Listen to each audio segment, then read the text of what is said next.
And we are live. Good afternoon, everybody. Thank you for joining us today for our HIMS Open Question webinar.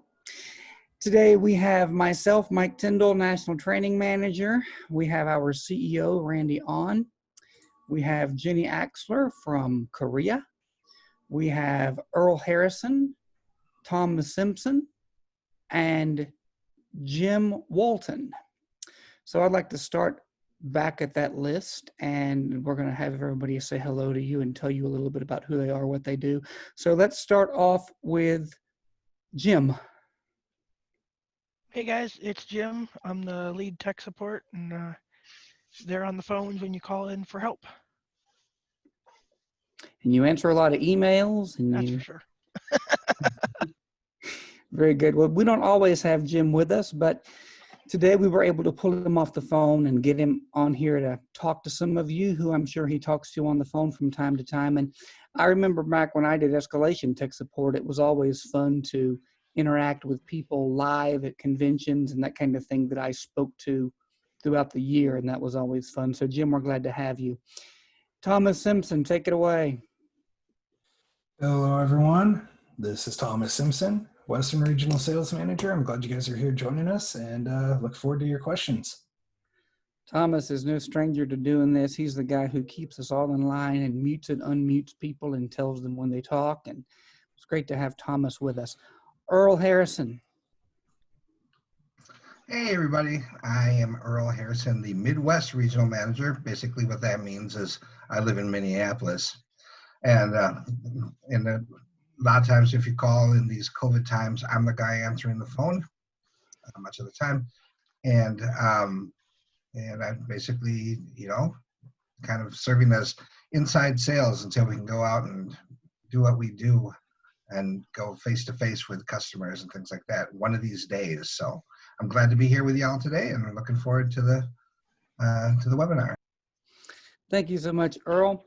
Another person who is no stranger to us is Ginny Axler, all the way from, I'm not going to try to say the name of this town, but Korea. 안녕하세요, 여러분. Yeah, my pronunciation's still terrible even after 6.5 years, but there you go. I am coming to you from Daejeon, South Korea, where it is just after 6 a.m.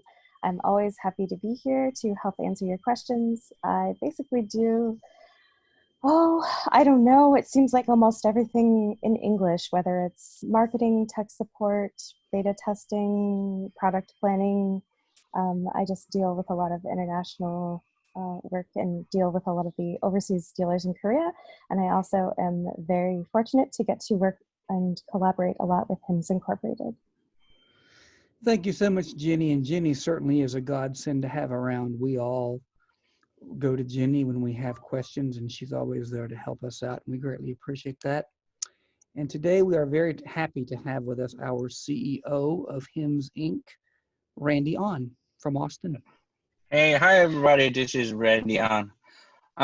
Yeah, I'm a CEO manager, but actually, I don't do a lot of things because I have a great staff. They work a lot. I just, sometimes just make some decisions for them. By the way, Jenny, your greeting in Korean was just perfect. Thank you. Thank you, Randy. And I will say that, and I will say this publicly, that Randy is a wonderful CEO, and anytime I have questions, I go to Randy, and he certainly is always there to support us, to help guide us. And Randy is truly a great CEO to have, and I'm glad that he is a part of HIMS Inc. I'm Mike Tindall, as I said, National Training Manager. When we're not locked down and we can't travel, I roam around the country and talk to folks and train folks, and now doing a lot of that at home, still doing it, and with Thomas and Earl and certainly Ginny's help. We're doing a lot of webinars, as you all attend and you all know, and we're happy to do those. We're glad that you have been a part of those, and I hope that all of you will continue coming to the webinars as we continue to do them for you. First part of July will be a little we're not going to do webinars, obviously, because we have conventions. And so we're going to be very busy doing virtual conventions this year, which is different for all of us. And, you know, that's really one of the highlights of my year, is being at the conferences and seeing a lot of friends, making new friends at the convention. It's always, and I truly mean that, one of the highlights of my year that I'm truly going to miss this year. It'll be the first one I've missed in about 20 years. But just before we start taking your questions, a few things I want to say before we start. Certainly do not be afraid to ask any question that you have. But if your question is anything like account specific, or, you know, something that is more related directly to something personal, that would involve you or your account, or it would take a lot of troubleshooting to figure out an answer on this webinar, do not be offended if we say to you, take that question offline with tech support, because we want to answer as many questions today as we can. We also do not want you to you know, necessarily give out your email and your password and these 15 things for us to help you on a webinar live. So do not be afraid if we say to you, let's have tech support deal with that offline. Jim is here. He will know who you are. So I just kind of wanted to mention that. So very quickly, to raise your hand, if you're on a computer, PC, Alt-Y. If you're on a Mac, Command-Shift-Y, that will raise and lower your hand. If you are calling in on an iOS device or an Android device, you'll have to find your mute or unmute audio button. If you're calling in on a traditional phone or a phone that has physical buttons on it, *9 will raise and lower your hand. *6 will mute and unmute your audio. So with no further ado, raise your hands if you have questions. Thomas is going to see them all going up, and I am now going to turn it over to Thomas, and he is going to moderate the rest of this webinar. Thomas, take it away. Thank you very much, Mike. All right, so I see those hands coming up. Raise your hands. If you don't feel like talking, one other thing you could do is type your question into the Q&A section of Zoom, and we could read those off as well. First off, we have Liel Ben Simon. Simon has joined the meeting. All right, Liel, go ahead and unmute yourself and ask away. Hi, friends. Hey, Liel, go ahead. Hi. I would like to ask two questions. One, regarding to the Polaris with Android device. When I'm using the apps like Zoom, like and other apps, my device has crashed and restarted. Do you know this? You can improve this? Yes, we do know this problem, and actually we're working to log it right now. So we keep saying, I know people are asking about the update, when that's coming. That's actually one of the reasons that we're holding off, is that we are trying to reproduce and fix that problem. So I do think he's at least fixed one of the situations. I think there's another one that we're still working on. But anyway, yes, we do know about that, and we are, our developers have created special logs, so we're working to fix it right now. And the second question, I use the Polaris in Hebrew, and in Hebrew there are auto language switcher. Yes. Do you know what I mean? Yes, I do. I want to replace my English voice. My English voice is Samantha. How can I do it? I talked with the teams on the high side. Mm-hmm. They don't know what to tell me about this. I'm gonna have to check for sure, but in your settings, isn't there a voice options? Yeah. Yeah, you should be able to. That's a little bit different than English because we don't have the automatic language switching. So the default, I'm pretty sure you can. If I'm I actually re- gonna have to check on that. if I replace my voice speaking, It changes the default it voice, not changed the the English. voice. Yeah, Yeah. yeah. I figured that, and I'm pretty sure I'm actually gonna take some I notes. I find a solution for this Mhm. to use the smart voice. Do you know? Smart voice is an app Oh, for yeah, artificial. yeah. Sure, sure, sure. Yeah, and you can do Yeah. that. You can use the Android third-party voice. Yeah. But I'm not entirely sure. And I know exactly what you're talking about because what will happen if you use the voice option, it's going to change your default voice, which is the one you're usually using in Hebrew. Yeah. So Hebrew. that's Yeah. not what you want to happen. Mhm. Okay, so I'm gonna grab this is definitely an international question, so it's something I need to deal with.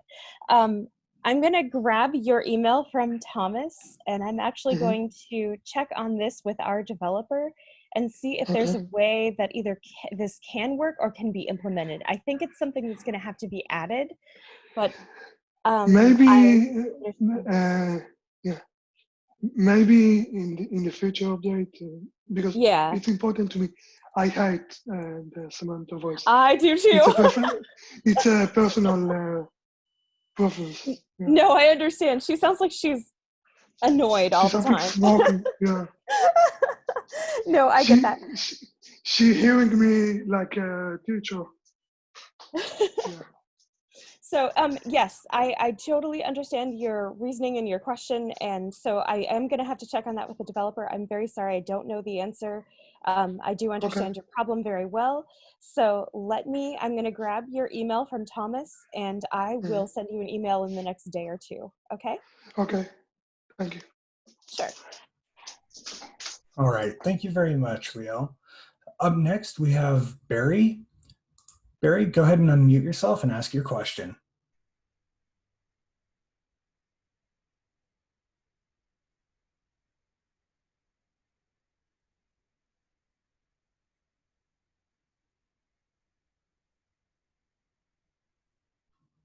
Barry, if you're still with us, go ahead and unmute yourself and ask your question.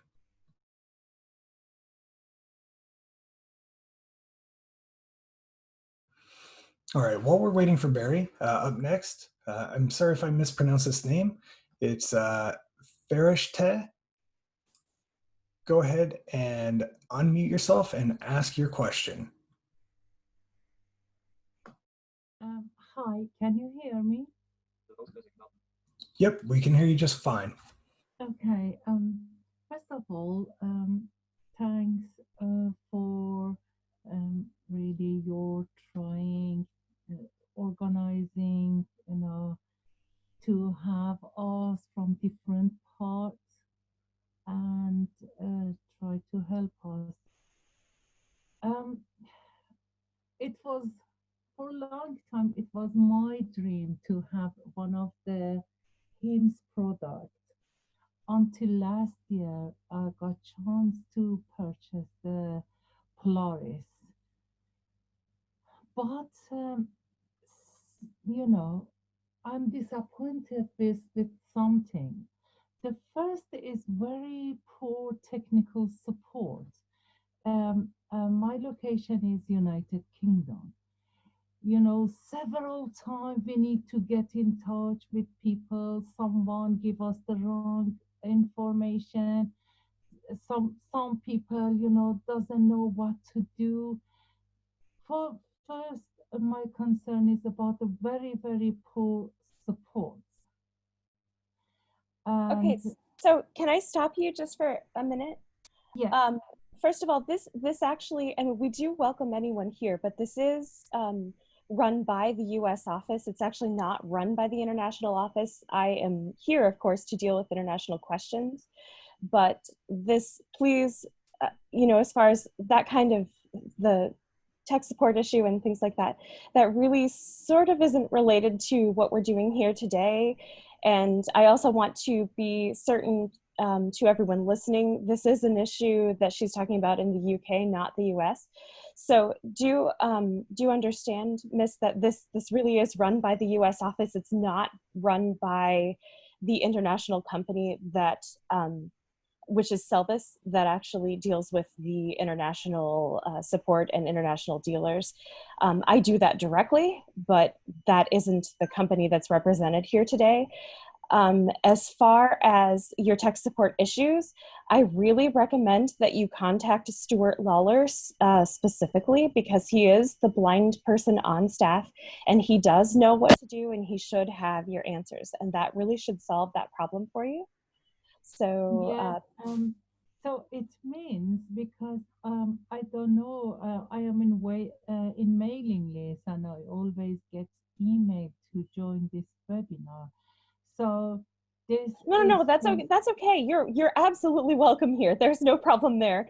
I just want you to be sure, just to understand that it's not operated by the international office. So I can directly answer some of your questions, but just know that. Yeah. Okay. And my question is actually, I've got problems since last update. I can't see invoice option, different voices, and I am not able to do the upgrade Polaris from the straight away from website, and it says unknown error. And okay. I'm gonna have you try something, and you can try it later, of course. I want you to try from the main menu. You'll press backspace, space, enter F, as in Frank. And what this is going to do, it's going to recover the default apps. It's going to make sure that you have the newest versions of all of the applications installed. So you'll get a message that says recovering default apps. And then a few seconds later, you will get a message that says, I think it's like finished recovering default apps or something like that. So do try, that will be the first thing to try for me and see if that fixes the problem. If it doesn't, again, you may have to email Stuart or me. My email is Jenny, Jenny, at selvishc.com. It's selvashc.com. So if that doesn't work and you still don't have it, we may have to get you to create a log, and I can give you instruction on that further. So I'm going to say try the recovery of default apps. If that doesn't work, email either Stuart or I, and we will help you from there. Thank you. And my other question is about adding different Braille table to the Polaris. It seems at the, for now it's impossible. I love to add Persian or Farsi in my Braille in my Polaris. Right. But I don't know how to add this table. Unfortunately, they are not popular options, so we have not added these. We don't have the localizations.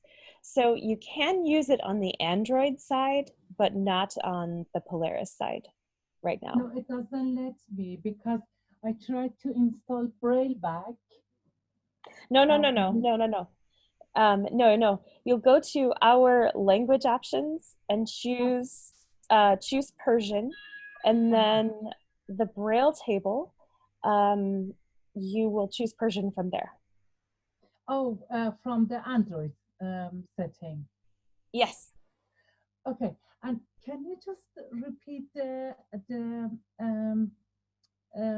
the shortcuts you asked me to do first? Oh, sure. Yes. Backspace, space, enter F. means 1, 2, 4. Yes, that's correct. And you do that. Enter F. F. Yep. And you'll Okay. do that from the main menu. Yeah. Okay. Okay. And also, does HIMS have any plan to update the Android, upgrade the Android? We are, of course, always working on things and working on future, iterations of various things. Whether it will be an operating system upgrade or other type, we really are not discussing publicly what it is that we are working on yet, but we do understand that, of course, 5.1 isn't going to keep us going forever and that we are going to have to do something. And we do have plans in the making. Unfortunately, I really can't say any more than that right now. Okay, perfect. Thank you very much, Jenny. Yeah, you're welcome. All right, thank you very much. All right, up next we have Londa. Londa, go ahead and unmute yourself and ask away. Okay. I think I'm unmuted. I have 3 questions, but they should be quick. Can you read, if you're in a PowerPoint in the word processor, and that PowerPoint has media embedded in it, a video, an audio, whatever, can you play it? Nobody wants to help me out here. This isn't the Jenny show. No, I know it's not the Jenny show. I was doing something at the same time. I'm sorry, you guys. No. I was just joking. The first 2 were international questions. I had to take them anyway. Unfortunately, the answer is no, so I didn't want to have to say it again. Oh, well, that's okay. The other thing is, in the reading webinar, you said that if you had your desktop media buttons in app mode, and you could use it like to play a book from VoiceStream Reader.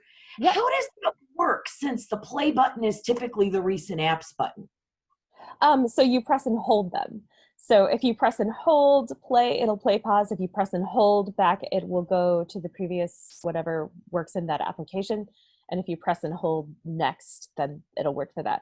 And so, yeah, those will work like in VoiceStream Reader, in like Amazon Music and Apple Music, anything that uses the default Android media controls. That explains why they weren't working when I was working with a client. Sure. Yep. Press and hold. That answers the question. And then my other one was just a suggestion. Have you thought about doing a webinar on voice assistants? We have. That's so funny. We actually just put that one off. It was going to be, we changed the schedule up a little bit. So we were going to, I think we were supposed to do it next week, but we have put it off a little bit because of schedule changes. But yeah, it's actually on the list. Good, because I have a client that really wants to do it, and we tried it. It didn't work. Well, again, not to be a broken record, but you might call tech support. They can probably help you figure out why.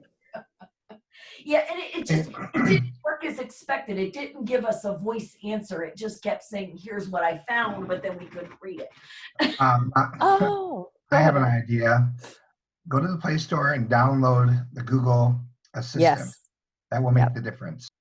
Ah, okay. Google doesn't give as much of a concise answer as Assistant does. Well, what's included is the Google Now Assistant, right. And the newer Assistant is actually much more interactive. Yeah. Okay, and that's what I was expecting. Okay. Yeah, but you can download it from the Play Store, as they said. The other thing is you can actually use the Amazon Assistant or other assistants as well. They do have apps in the Play Store also. So if somebody doesn't want to use Google, but they want to use like Alexa or something. It's funny because I had exactly that same issue today, where I would ask I would ask, after knowing that I put my calendar appointments on my iPhone, I asked the G lady over there in my Polaris, what if I had any appointments for today, and I had exactly the same experience that you did about, here's something from the web. But after I installed the Google Assistant from the Play Store, it worked perfectly. Voila! Thank you. And I will go back in my hole. You always ask great questions, Londa. We're happy to have you. Well, we're always here in tech support to help, Londa. I really hope you know that. Yes, and I've called you.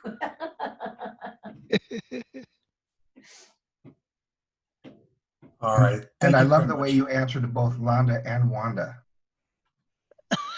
Oh. Did somebody call her Londa or Wanda? Did I? Maybe. I didn't mean to. I know your name. It's hard to I'm tell sorry. through the speakers. No, it's hard to tell through the speakers sometimes. That's right. It's the speakers did it. It's the speaker's fault.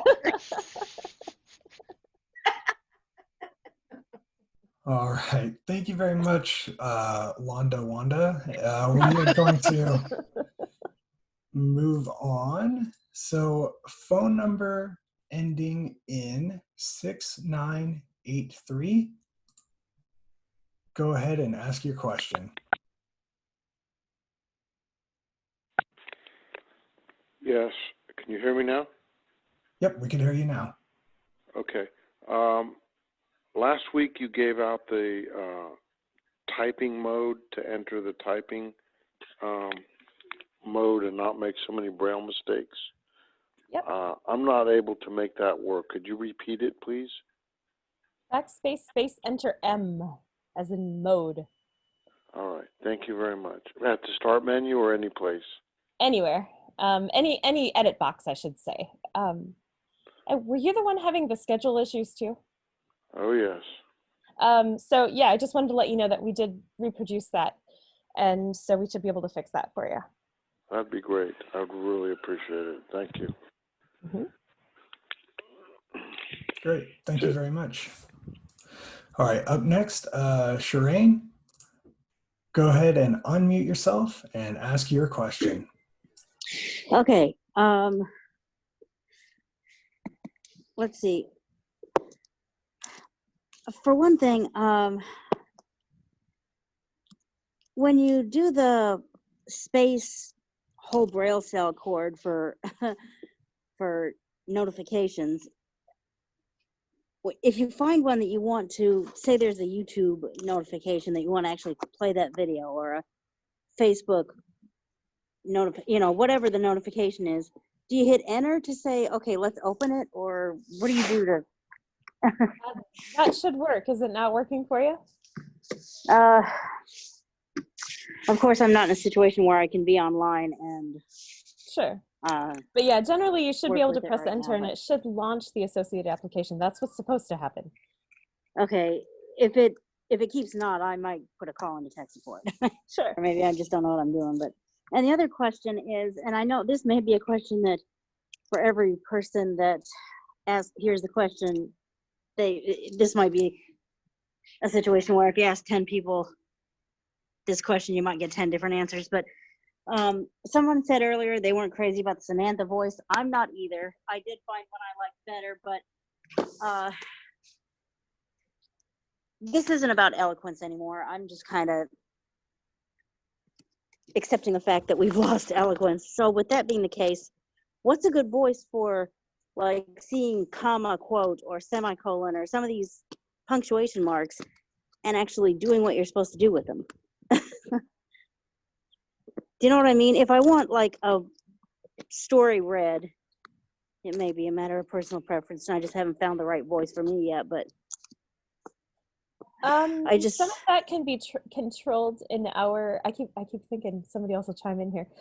Some of that can be controlled in our global options. So it's not all about the voice.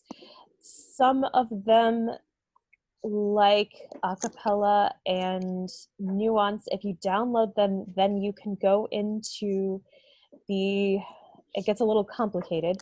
You can go into the Android system settings, and under language and input, you can actually change the settings there. Sometimes you can also change them within the specific applications, like within the nuance application or the acapella application.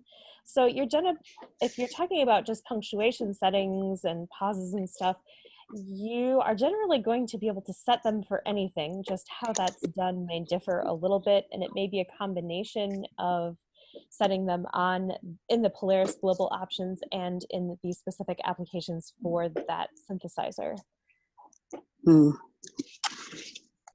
Okay, it's just going to be a matter of figuring out what synthesizer works best, I guess. Sure. I miss Eloquence, but I can harp on that and harp on that. I don't think there's anything you guys can do. We've lost Unfortunately Eloquence. not.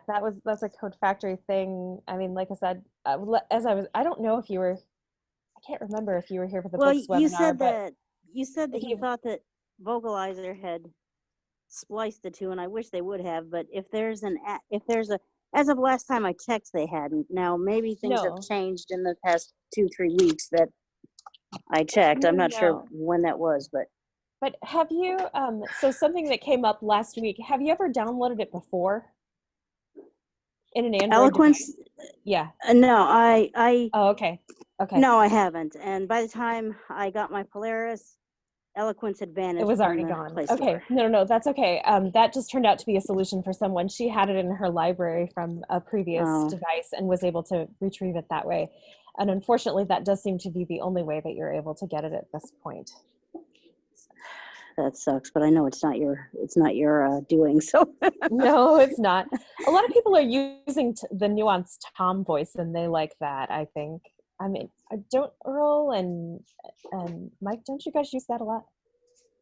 We do. Well, I do. But I think that the whole Eloquence thing and the way that it pauses and stuff, we all have learned for a long time. But I will say that everything that Ginny has said is true, and unfortunately, I have another person that I'm talking to about the same thing, and kind of we are where we are. Well, and my U2 hasn't died yet either. If I have to, I can just write it all on the Polaris and then come back over to the U2 and let him read it. But yeah, obviously my goal is to have some voice on the Polaris that I like enough to.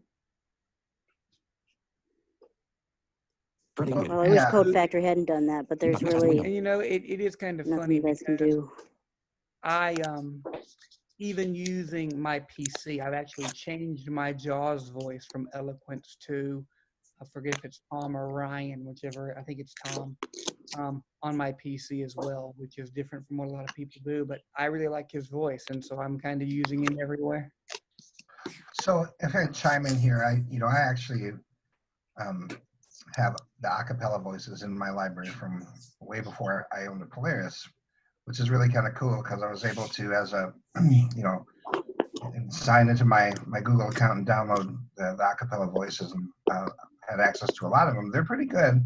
So much of this is based on personal preference, though. I mean, if I understand what you're saying, you miss the way the pausing with Eloquence, when you're reading things back. Like he saw an exclamation mark and he inflected. He saw yeah. So I think acapella is pretty good about reading things back on the Polaris. Now, the thing that you might do, since you're considering, bumping things back over to the YouTube to read it, if you're using Eloquence on your computer, just connect your USB cable between your Polaris and your computer, and it's so easy just to fly files back and forth between the two. Oh, okay. Yep. And then you can just use the Eloquence with JAWS if that's your screen reader of choice. Or if you're using a U2, do you have a Polaris 32 or a Mini? 32. So you could actually use an SD card and just switch between the two. Also, that's another way. If you save everything to an SD card, you could just have that's what I was thinking. Right. Yeah, that's what I was thinking about doing. That is what I have been doing. Just taking most of the contents of the machine is really on the SD card. It's just a matter of I can turn any machine into any Braille sense into my Braille sense just by sticking the SD card in.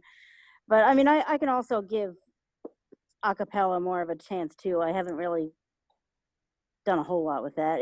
I'm just going to have to keep searching for the right voice or just come to terms with the fact that until I'm willing to do that and able to take time to do that, the U2 or the computer is just where it's at. I will say acapella does have more settings than some of the other synthesizers as far as really being able to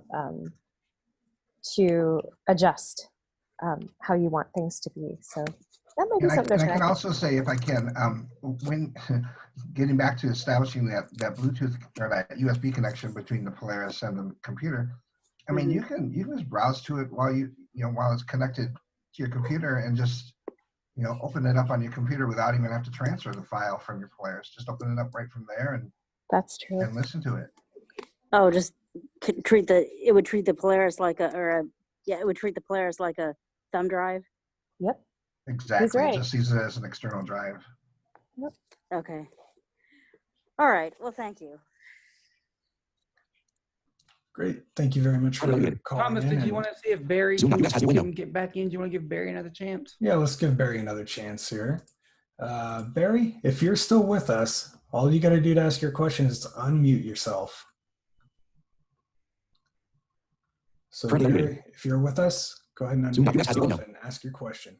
If you're on a PC, Alt-A, or a Mac, Command-Shift-A. There we go. Got it. Yep, I think we got it. Sorry about that, people. Can you hear me? Loud and clear. Okay. 2 quick questions. Number one, I have noticed in the last couple of weeks that the U2 Mini, just about most of their apps has gone down. And it's got to be a server problem, I presume, because it's involving Google Bookshare and everything else. And I'm asking, number one, is that going to be fixed at some time in the future? And then I guess the other thing is a concern that in the last year, I'm just curious if there is some level of remedy. I know I have dealt with a couple of motherboards basically going out, and I am very concerned, and I've heard this from other people and other clients of ours, that when the machine gets extremely hot, and they seem to be somewhat related. So I guess both the question on the U2 Mini and the question relative to the heat on the Polaris when that gets generated, particularly in the Mini, is that something that's going to get addressed? So for the U2, I actually just sent links. So tech support has those. You can download new firmware to fix the U2 Mini problem. As far as all of those internet programs, they will work once you install the new firmware. So we fixed that. Thank you, as Jenny. As far as the Mini problem, now that you have the new board, you should not have any more issues.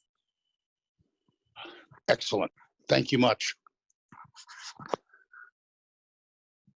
Thank you very much, Barry. All right, up next we have Julie. Julie, go ahead and unmute yourself and ask away.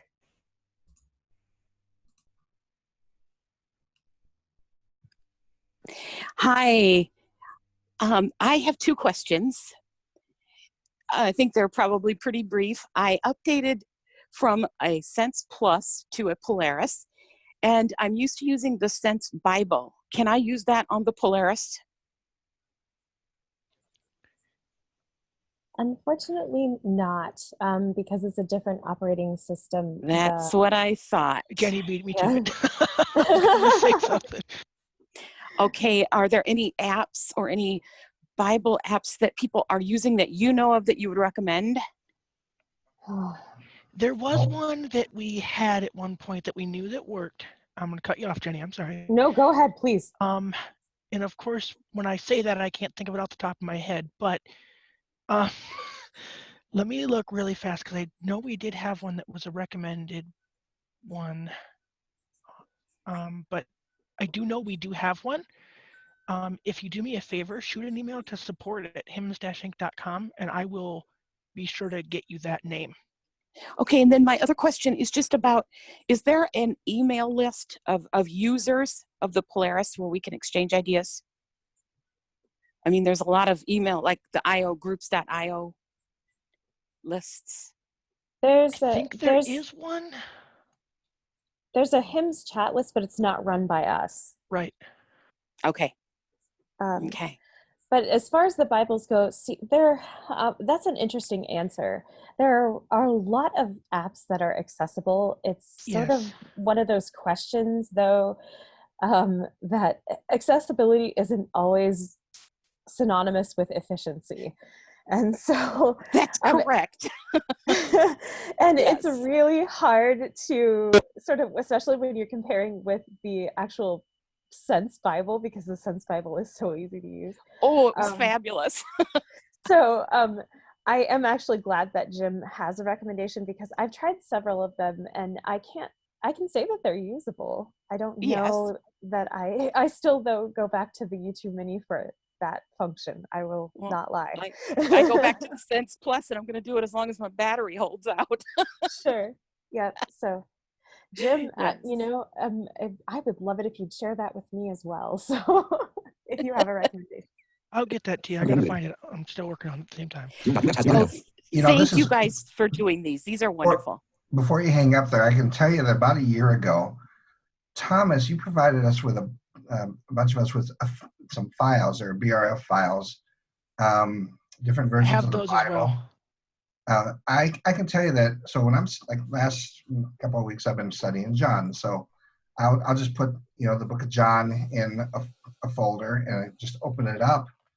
And all I have to do to get to chapter 4 is I do a space F for find and type in CH sign, number sign, 4, enter, boom, I'm there. And then whatever number I want to go to beyond that within the chapter, all I have to do is do the same thing. I'm there probably just as fast as anybody who can, flip pages in a Bible.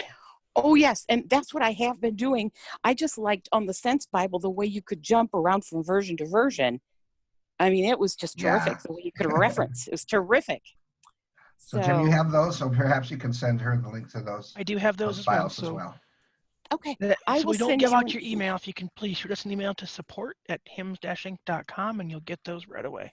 I will do it. Thank you so much. No problem. All right, thank you very much. Up next, we have a phone caller, phone number ending in 6874. Go ahead and ask your question. Hi, this is Catherine.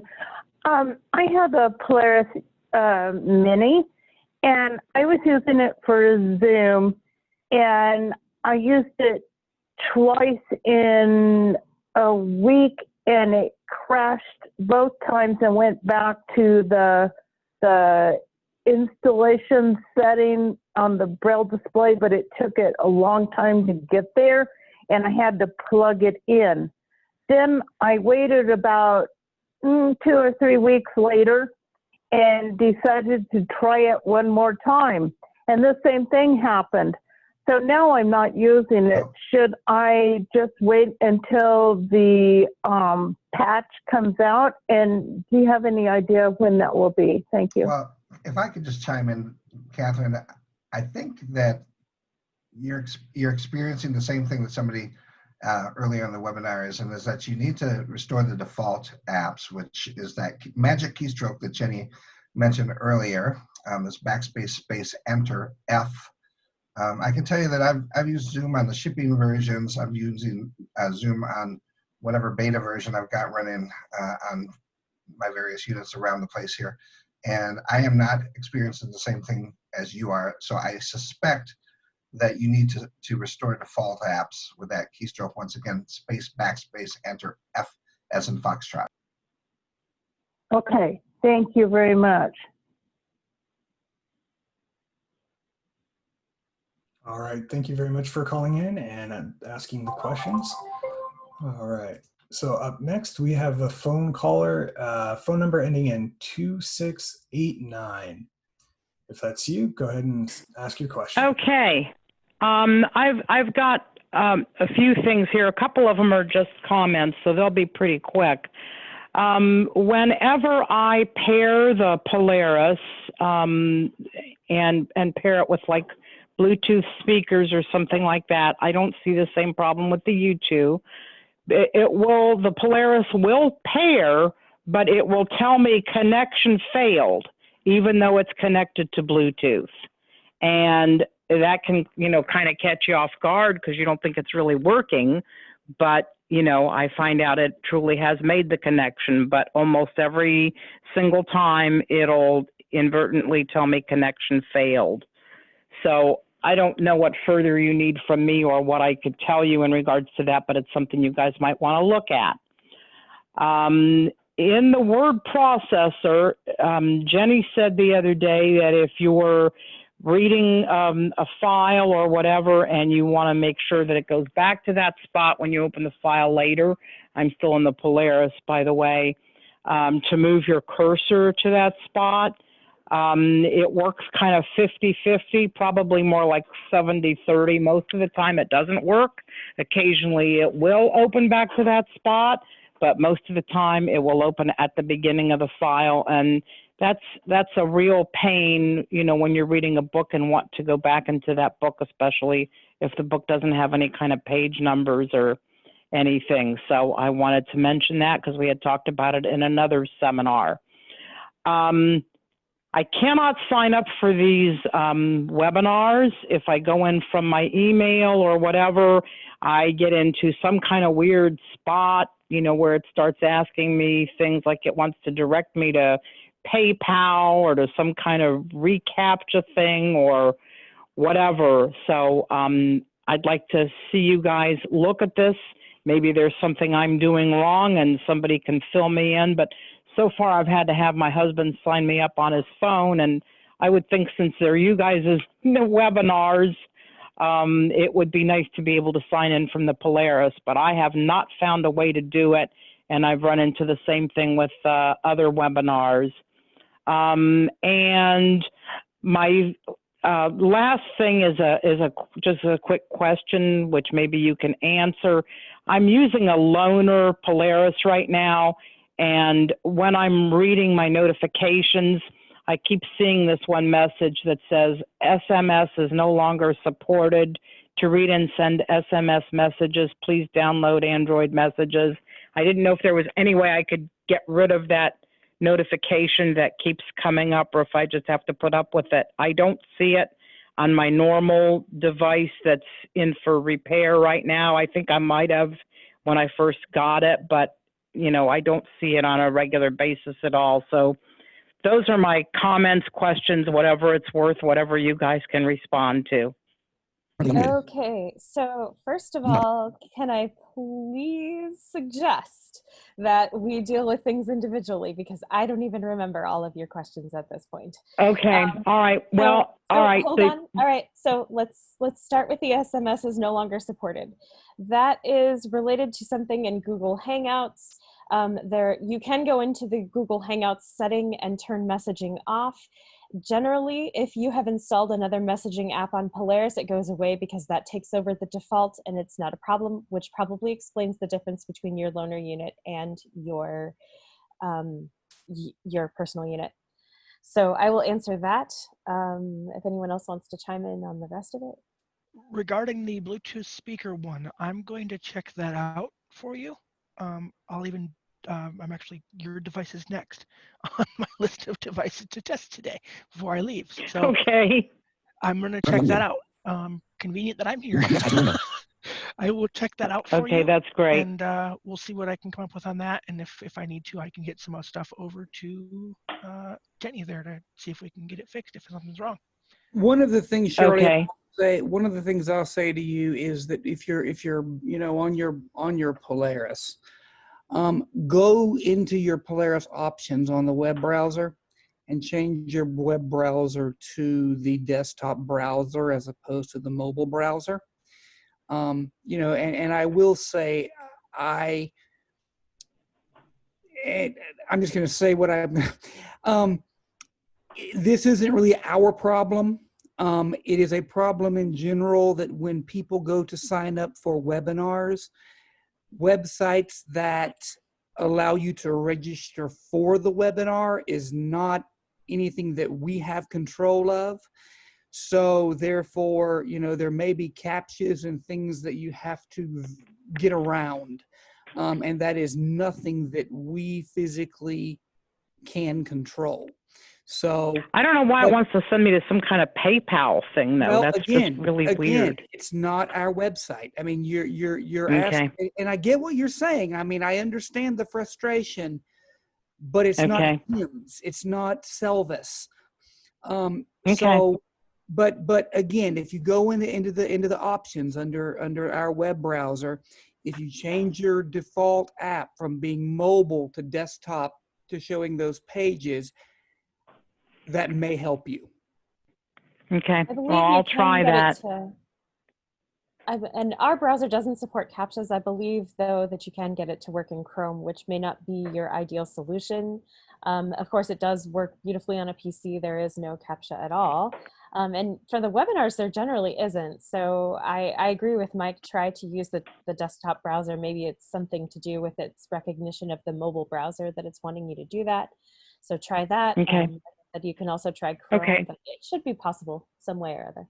Okay, I guess the only other thing you didn't comment on, you guys did well. There was a word processor problem about not being able to go back into a file where I left off. And you know, it's interesting because I noticed, like with the U2, if you use the mark, you know, like set mark and go to mark and all that, I mean, you can close a file and go into it weeks later and it'll still have your mark. With the Polaris, you even tab over to another file or whatever, and you lose that mark immediately. And not only that, when you open your file back, you can never, you know, a lot of times you cannot go back to the same spot. It's actually not true. And it is in the notepad, but not in the word processor. And I just tried it this week to verify that because someone asked about it. I cannot reproduce that problem at all. So if it's in the release version, it seems to be fixed in beta, but it is working absolutely fine for me. So hopefully if it is a problem in your current version, that it'll be something that's fixed in the update. But it is true that they don't save in the notepad. So if that's what you're using, but if you do use it is the notepad. Oh no, that is correct. They don't save in there. They're only for your current session. In the word processor, they'll hold permanently. So if you need to hold them permanently, you would want to use the word processor if you can. And you say in whatever the new version, whenever that comes out, it should be going back to where you left off? In the word processor. Is that what I understood? And, but not in Notepad. Sorry. Oh, no, I'm sorry. That's a different question. I thought you were talking about the bookmarks. The position, yeah, that I'm not finding any problems with that either. If you do set your cursor, as I don't remember who suggested to do that, but yes, if you do set your cursor on exit. You suggested it, but it's not working, at least in this release. I think it was me. I think it was Earl. Yeah, this but is me. It is working. Okay, I thought it was Jenny. Just route your cursor to where you want to come back in, and it should. Yeah, I am doing that. It's not saving the spot. Some of the time it is, and some of the time it isn't. It's totally unpredictable. I can't reproduce that, so I'm not entirely sure. Again, I'm going to suggest perhaps it's fixed in the current beta, and that the new build will take care of that for you. All right. Well, hey, can I ask? Thank you very much. Are you using your Polaris to talk right now? Are you on your Polaris? No, I'm on a phone. Oh, okay. I haven't gotten up enough nerve yet to try the Polaris with this. I'd like to try it at some point with Zoom, but I haven't tried it yet. I was just going to say, if it was your Polaris, you're coming through loud and clear. In fact, you're oh, louder. well, I unfortunately, I can't tell you that it is. All right. So, but thank you. I just want to jump in here I want to jump in here for a second, Thomas, and add something before we go on. I think this is going very well, and certainly thank all of you for your questions, and everything that we've said has been good. But I just want to throw out that when we think about Polaris and we think about U2, you know, I think of both of those devices as tools in a toolbox. And what device do we need at the moment? And for those of us who are lucky enough to have both, you know, we do what works, right? But if and a lot of times, you know, people, we get this all the time, and this is why I'm bringing it up.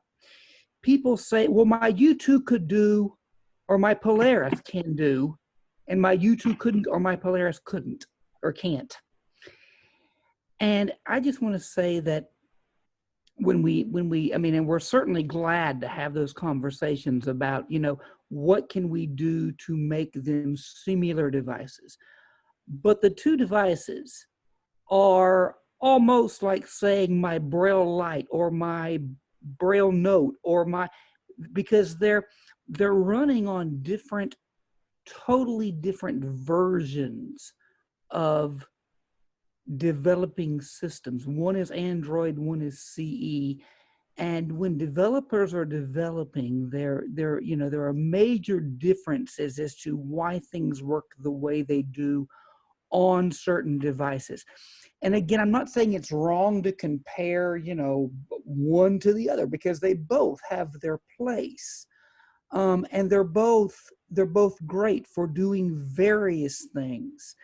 And that's why sometimes we have discussions with people about what is the right device for you based on the things that you want to do.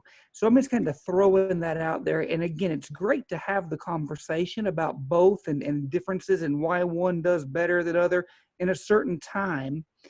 But think about, from a developer standpoint, that we're talking about two different machines running on two totally different operating systems.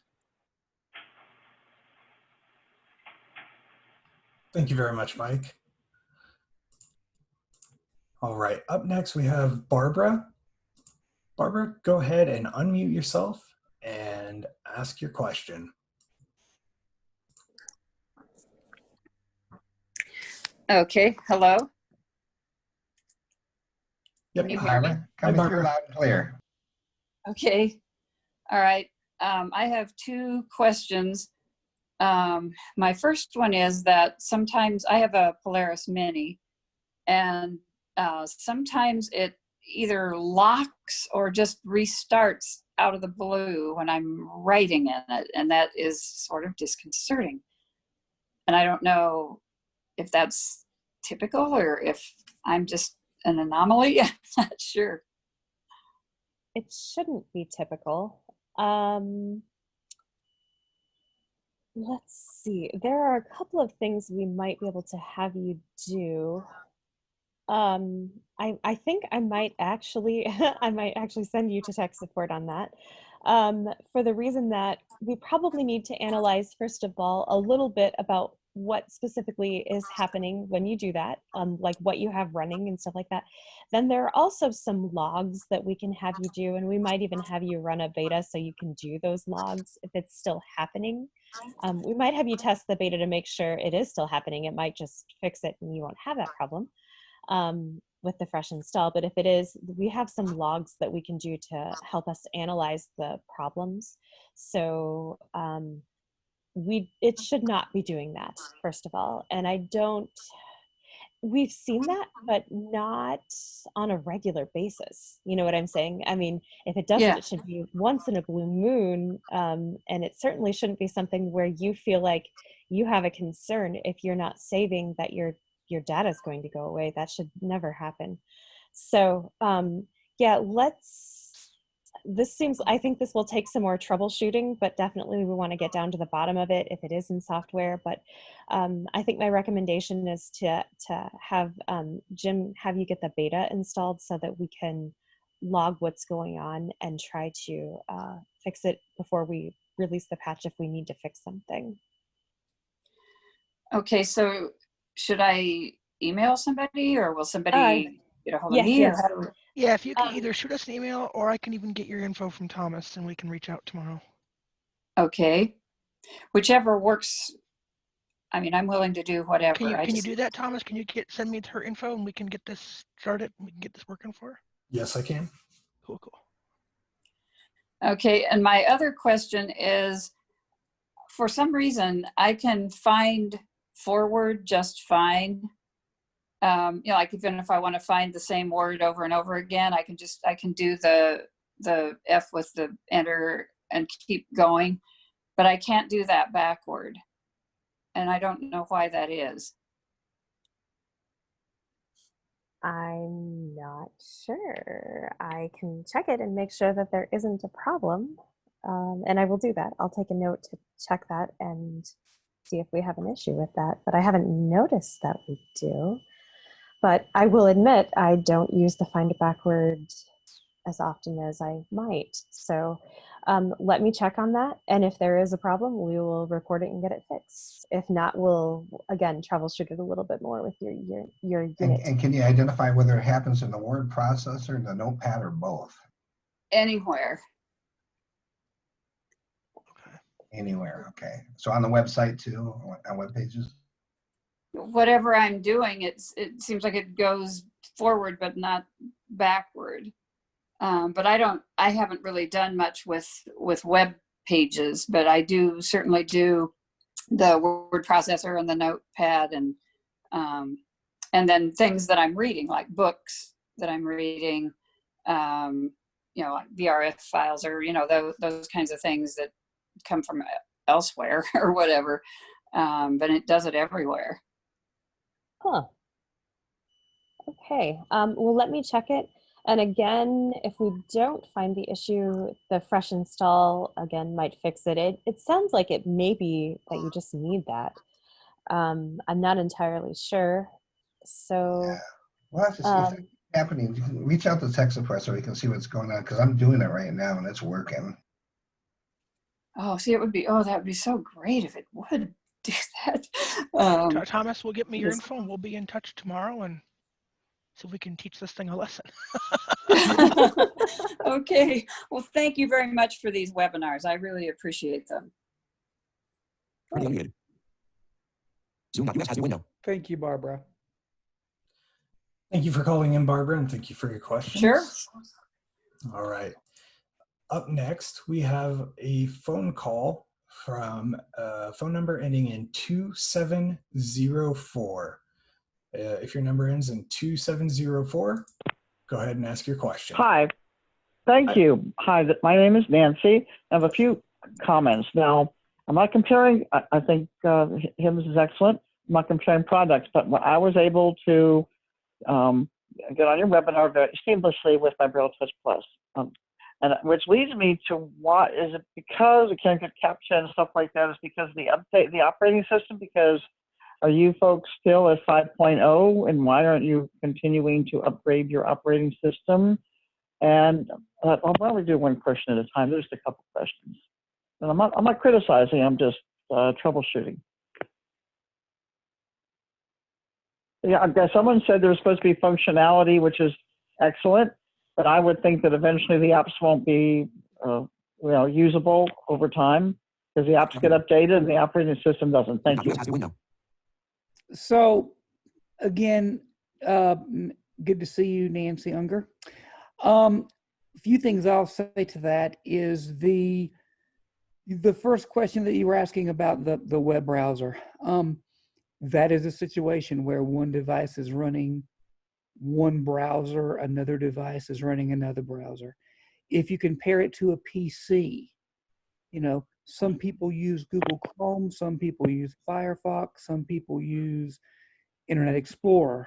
I actually came late to the party. It took me a long time to even think about deciding that I wanted to use Google Chrome. Now that I do it, I like it. I use Microsoft Edge. I like it. But I liked, Internet Explorer. It worked for me, and it would just do all the things I wanted, and I didn't want to change it. But I finally said, okay, well, all these other people are doing it, so maybe I'll take the plunge, and I did. And, that's kind of the same thing with note takers. What I said a while ago about different versions, this is a prime example of that. Your question number 2 about, versions of Android. I will just echo what Ginny said, and that is that, all of us are keeping our head to the ground about what's going on. We are aware that there are other versions of Android out there. And, Ginny said earlier today, there are things that we cannot discuss publicly. And that's kind of where we are with that. Are we aware? Yes. Okay, and then another, thank you. I wasn't criticizing, I just was curious. And another thing is, tech support is excellent. Once you get a hold of them and they email back fairly promptly, they call. Is there any way that if you're on the phone, instead of going right to voicemail, if there are 1 or 2 people ahead of you, can there be a way that you can actually wait a little bit on the phone until you get a hold of tech support? Or are they going to be hiring another tech support person? The unemployment rate is pretty high in this country now because of COVID. That's my next question. So the way that our phone, The way that our phone system works, there's really not a queue per se where we can have you sit there and hold on for 15 or 20 minutes.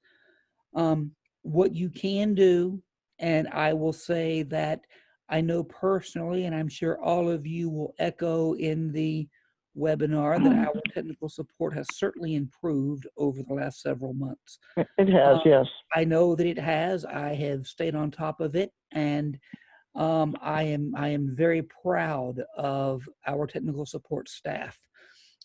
They have made great efforts to continue to make sure that everything is where it needs to be. And I can say I did that for a number of years. A lot of you know me and you know my past and the things I've done. It is not an easy job to be on the phone 8 hours a day and take call after call. And, you know, there are our guys that they do a fantastic job, and they're continuing to keep up. And I will say to everybody, if you have not heard or you do not know, it is vastly improved this year. It is. It's you know, the people are very cordial, very friendly, and very knowledgeable, and they spend time with you within reason. They're very, very, very fantastic. But I appreciate them very much. And the other thing is, if someone, I'm considering getting a Polaris Mini because I want a small unit along with my big clunky unit, you know. And what worries, another thing I just wonder about is are there, I mean, I can afford to get one tomorrow if I wanted to, but are there payment options? I mean, I know that some places have, you know, PayPal credit, or there's certain options that people, you know, for financing, if people can't pay, you know, $20 credit card all at once or whatever. Yeah, that's one of my, that's one more question after that, I think. So I'm going to chime in on three of your questions. So first of all, yes, indeed. If somebody would like to make a purchase of a Braille device or any of the HIMS products, you can request a PayPal invoice be sent to you. And when you click on the pay button, you will be given the option, if you have an existing PayPal account and you've already used PayPal credit, you will be given the option of paying with PayPal credit, at which point you would have 6 months, same as cash terms. So that means interest-free for 6 months. I do this all the time. In fact, that's how I paid for my Polaris.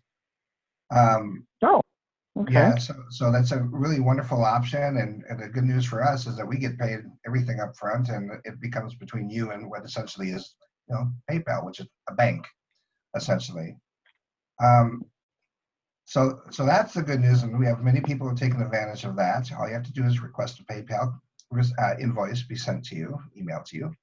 The kind of jumping back to the tech support issue, I think this is by design. We used to have people, you know, I mean, you don't want to be on hold when one of our tech support guys are on a call where it's going to take them an hour to try to resolve something. From experience, that has happened. So many times, you know, one might be out doing, you know, testing products or, you know, evaluating products, or they may both be on the phone. But this is intentional that you go into voicemail because, one, you don't want to be waiting forever. Two, we want the details before we call you back. Okay, so if you're having a particular problem, we want to hear all about it before we call you back, so we can look into whatever we need to look into. Maybe we might not know the answer, but maybe we dealt with it a while back, and now we need to kind of reinvestigate how we dealt with it before we return a call to you. So there's that. The other one having to do with the Android version, and I'm pretty adamant about this at this point. You know, with all the work that I know that's going into the development of Android, you know, of the Polaris, you'll notice that a lot of the commands carry over from previous iterations of the Braille Sense products. You know, many of the commands are the same. Got a lot of the same legacy, you know, take your commands and things like that. And some of the same things that we've had on the YouTube have come over to the Polaris, like the Google search, for example, the app manager, the macro manager, things like that. So lots of effort's been put into improving the functionality. And by the way, nobody does Google integration better than the Polaris does. It's awesome. It's amazing.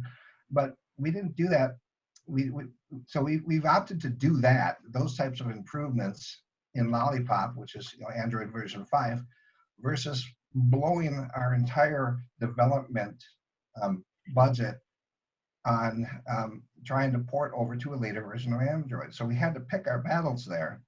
And the question we had to ask ourselves is like, what do we want to do? Do we want to improve functionality for people, or do we want to be able to say that we're running in the latest Android version? And really, that's kind of what that comes down to.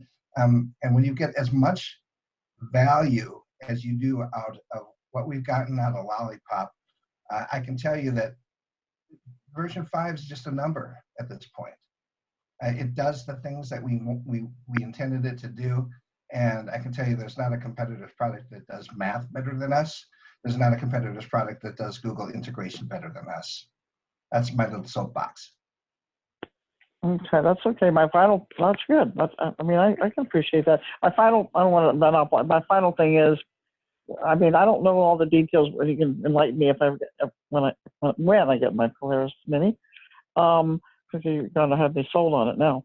Now, when there's an SMA, I understand you only take 15% off of the price that is there just a slight discount when you pay, let's see, the SMA for 1 year is 600, and you might charge, I don't know what the details are or something like that, but I understand there's just a slight discount off of having the SMA and then sending it in to be fixed depending on what the circumstances are. Well, I'm wondering why you don't have a set price. Thank you. So there is a set price. $650 for the Polaris is what an SMA costs, or as we call them, product maintenance agreements for PMA. But I can tell you the good news, if you wanted to buy a Polaris Mini tomorrow, you will get a free product maintenance agreement. So that will extend your manufacturer warranty from 1 to 2 years. This is a June promotion only, folks. You get 1 free hour of training and 1 free PMA. 1 year's worth of PMA, and that's going to take us through the end of June, and that deal is going to go away. But generally, so that's like a $715 value with the training and the PMA that we're basically giving away in June. Let me just say, folks can read between lines if they wish. Earl is not kidding when he said that promotion is going away June 30. That promotion is going away June 30. June 30th. Okay. Well, thank you. Thank you I didn't mean to take so much time. Thank you very much. You're welcome. That's why we're here. We're happy to answer your questions. Yeah. All right. Thank you very much for calling in and for the questions. All right. Welcome. Up next, we have Dan. Dan, go ahead and unmute yourself and ask your question. Am I unmuted? Yes, you are. Okay, good. A couple of questions. First one is for that fix for the U2 Mini. Are you posting that to your announcement list, or is there a link on the website to download the update?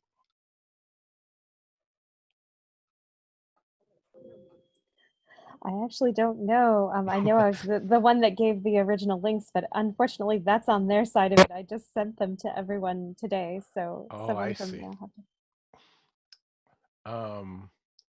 Do you guys, I mean, in the least, someone should be able to send it to you. I've sent it to all of them. Okay. So yeah, I'm so sorry, but unfortunately I can answer okay. you about the links, but the posting, I think they're in the middle of a website migration, so they may not be able to post it immediately, but they should at least be able to send you the links. Does someone from HIMS Inc. want to answer that? Yeah, I'll add to that. As Ginny said, we are working on a website migration. And so there are a few oddities about posting links and so on and so forth, but we should be sending out an email, and we should be having, we should have those download links available on our website. When we send out that email, we will send it out to everybody that signed up for our list. So if you're on our email list, you should get the notification that that's available.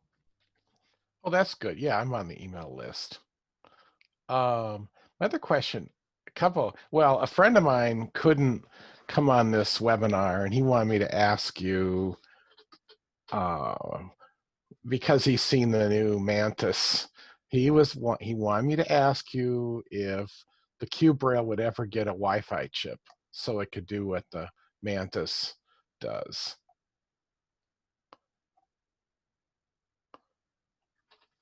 I can see you're thinking. I've read up on the Mantis, so I can chime in. Yeah. And my question would be, I mean, never say never. Maybe one day it Right. might, but in the meantime, why? See, that's my reaction too. I mean, you can connect to anything via Bluetooth. I mean, so I know, I agree. I'm inclined to agree as well. Why? You know, it's like when I saw the specs for the Mantis, I thought, okay, what? They're reinventing the wheel with things that you can already do on a computer. What are they doing with it? They have my ignorance. Oh, they've integrated. They have Wi-Fi, so you can connect it directly to the internet and use Bookshare, Bard, Okay. Newsline, and Okay, so it's for book download. That's what it's for. Yeah. Okay. That's what I assumed, but I wasn't entirely sure. I don't see the point, really. I mean, to me, I don't care that the Q Braille doesn't have a Wi-Fi chip. You know, I would just want it to do what a Braille display does. And, you know, it does very well. I think there is a real blurring of lines between Braille display and note taker at this point. Yeah, there is.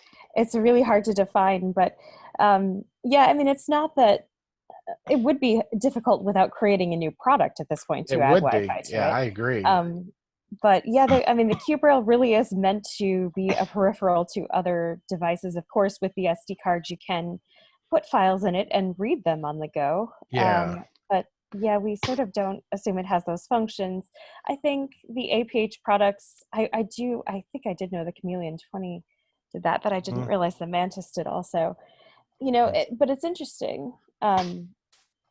They're not exactly a note taker either because they don't have speech, and yet they do have Wi-Fi.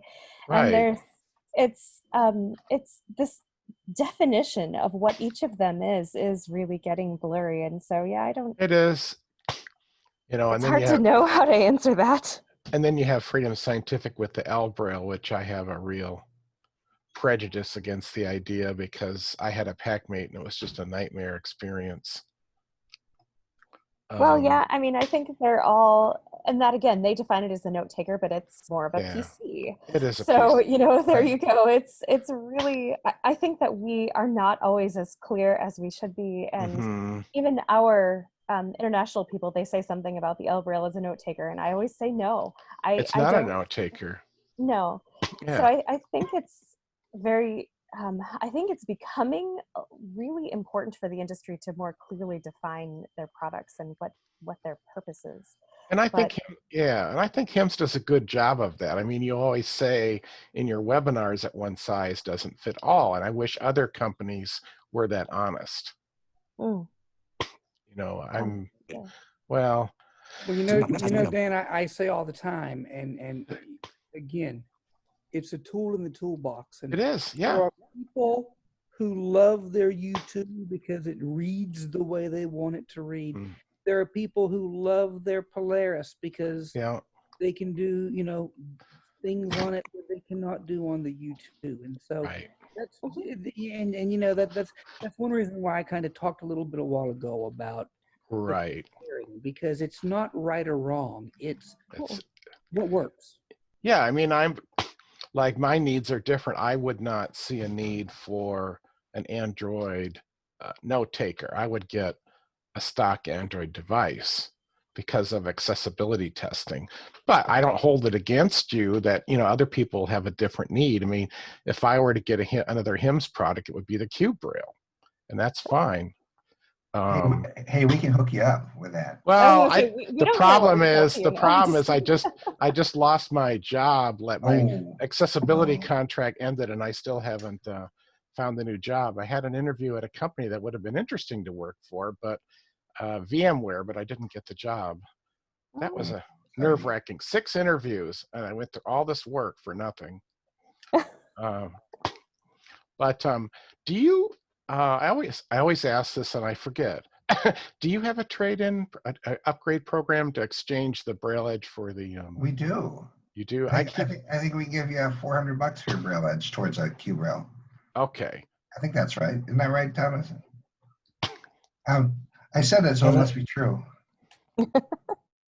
I mean, even though, ironically, McDonald's where I work, they bought a Focus 5 because it was the only reasonable, reliable, multi-channel Bluetooth product at the time, and they let me keep it. And I was joking with them. I said, I guess I need to get more contracts because every time I get a contract, I get to keep a Braille display.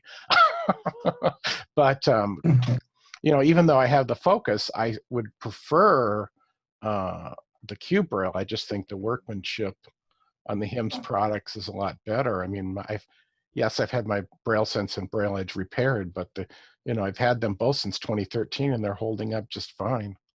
Well, call me. We'll talk. Yeah, I know. I just have to come up. I understand that. I appreciate that. Yeah. I mean, I would buy it tomorrow if I knew I was working, you know, that I had a job Monday and a signed contract. But, you know, we'll work with you when you're ready. Yeah, it's better than, I mean, the Focus is better than nothing. But have you, I mean, that's not saying much, but I've been very disappointed with it. I mean, so many, I'm on my maybe third or fourth Focus. You know, it's just not, I mean, it's working fine more or less now, but I've got Braille cells that have failed. I've got stuck pins. I don't think Brailing is reliable. It disconnects from iOS a lot. By the way, have you tested with Android 11? Because I'm thinking that if I do testing and if I have to do Android again, it would probably by that time Android 11 will be out. I have not. Tested what specifically? Okay. You mean the Q Braille? Oops. Q Braille. Yeah. No, I actually haven't tested. I do have a phone that I could run the beta, but I haven't. Okay. I'm using Android 10, and I've got no problems with that. Okay. I haven't. Yeah. Sorry about that. I gave up on the BrailleBack experience because it just wasn't working. So I used a Bluetooth keyboard, but I keep hearing all kinds of rumors that maybe BrailleBack is going away in Android 11 or at some point later in the year because Google is doing some stuff for NLS so that Bard for Android will support Braille. So I wonder if it's part of that. Oh, I actually don't know about that, but the one advantage to having the Q Braille, I will say, and it's funny because I've even done this on the Polaris, where there are some instances, where you need a Bluetooth keyboard, and what's cool is that because the Q Braille, the keyboard part of it is the Bluetooth connection, you don't run into those issues where BrailleBack just stops working and won't do it, you know, and it gives you that little error that says BrailleBack has stopped. Oh yes, I get that. Yes. Yeah, I get that. Yes, I hate it. And inevitably, it will happen when you're logging into something. Whenever you enter the password. It always happens. Yes. Yes. I used to install Android apps, and on the website, this one website would consistently crash when I type my password. Yep. I could count on it. It is nice that because the Q Braille uses a Bluetooth keyboard connection instead, you don't have to deal with that. So I've even found when I was setting up Android 10, I had to have both connected, my Bluetooth keyboard and my Braille display. So I totally get that. So the Q Braille does eliminate that anyway. That's true. I mean, I would probably not get the Mantis. I mean, I've heard for one thing, I don't think it has an applications key. I don't know specifically. I'm on their, I joined their mailing list. I often join everybody's mailing list so I can find out what people spy and find out what people are doing. Dan, it has been a pleasure as usual. We're going to move on. That's okay. Folks, but appreciate your call, and just give me a holler at the main number if you want to talk about trade-ins and things like that. Sounds good. Thank you. Well, you're welcome. Bye-bye. Thank you very much, Dan. Oh, sorry, Dan. Cut you off there. Phone number ending in 5292. If that is your phone number, you are live. Can you hear me? Yes, we can. Okay. I had a couple of questions. First of all, I sent in questions ahead of time thinking they'd be answered, but since they haven't been, I will ask them now. You say about the tech support being better. Why are there only 2 tech people for your company in the U.S.? Currently unmuted. Zoom.us has new window. Randy, you want to take that one? Can you hear me? Yes. Yes. I mean, there's the company size we have right now. I mean, yes, we want to have a more technical support to support more. So you think is that definitely 2 people at HIMS is not enough to as a technical support, right? That's right. Yeah.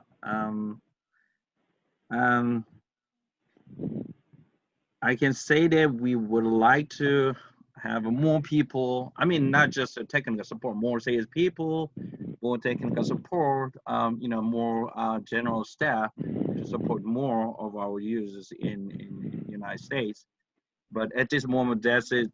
You know, this is how we can, you know, manage the company and, you know, operate the company at this moment. And the one thing I can tell is that we would like to have more technical support when the situation is, you know, available and when we can do it.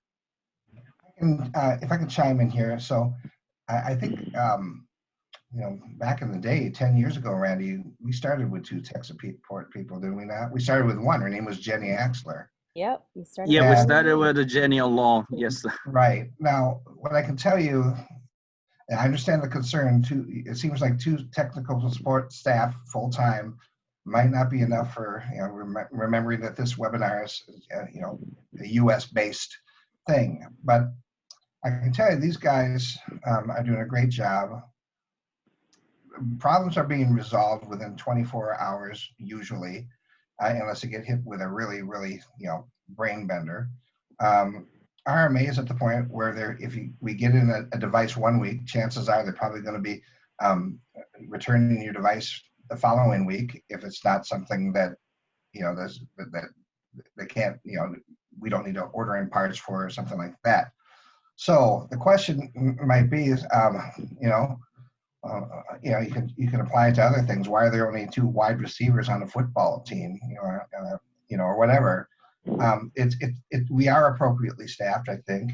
And with Thomas being technically minded, myself, Mike, also being in the field, we help those guys. We help the tech support guys, and oftentimes to the point where if I'm working with a customer and they've got a new device and they're having problems, I'm the guy the customer reaches out to, and tech support doesn't even know that there was a tech support issue.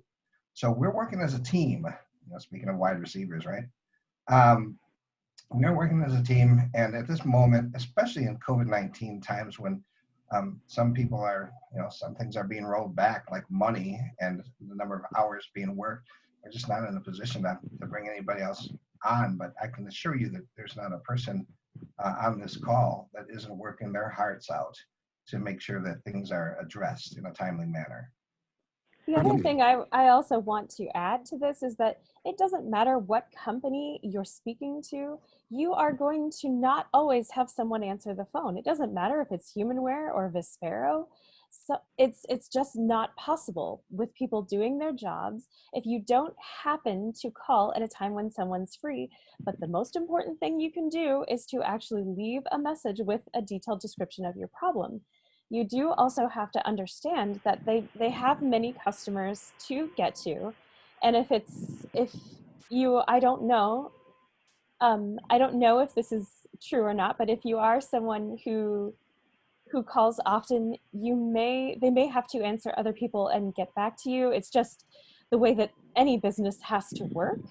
But you may need to exercise a little bit of patience and make sure that you do leave voicemails. That's the thing that I always hear, is that people say, nobody answers me, nobody answers me. Well, did you leave a voicemail? No. I always leave a voicemail. Okay, all right. well, then you might just have to wait a little bit. But like I said, this is actually very common. It doesn't matter what company, even Apple, you know, it really doesn't matter. You're not always going to have someone available to answer you. It's just the way that things are. I understand that. I just think that, well, it doesn't matter what I think. My other question is, and that I sent in, when I tried to write an email to sign up for this, and it was send mail link, you know, it was like Earl at HIMS.inc or whatever it was, I don't know. And it's just happened with other things.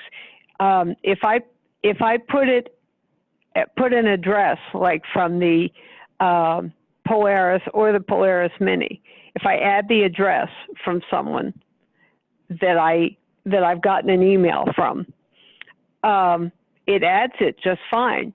But then when I try to write to them, it says invalid address, invalid email address. Yeah, and we did see your email. Unfortunately, again, this one we're going to have to send you to tech support for, because I can't know exactly, and the rest of us also can't know exactly what it's typing and what it is entering. So again, we may have to go through it with you on the phone or have you send a log that shows what it's actually doing, because I don't know. I mean, this is not a common problem, is my point.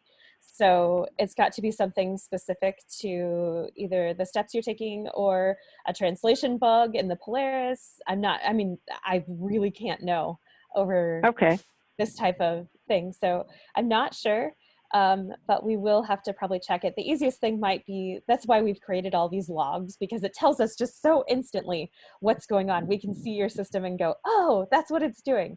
So it actually makes the process of fixing bugs so much easier. Well, the frustrating thing is, and the interesting thing is, if someone is this, to give an example, this one person sends me an email and I respond to it, it works. If I try and send an email to this person and it's already in my address list, it won't send because it says that it's an invalid email address. Okay, we might have to check the entries in the address manager. What version of the firmware are you running? Actually, I wonder if it's related to It's the latest. Oh, no, okay, it shouldn't be. Because yeah, we did have an issue in a previous version, but it shouldn't be in the latest.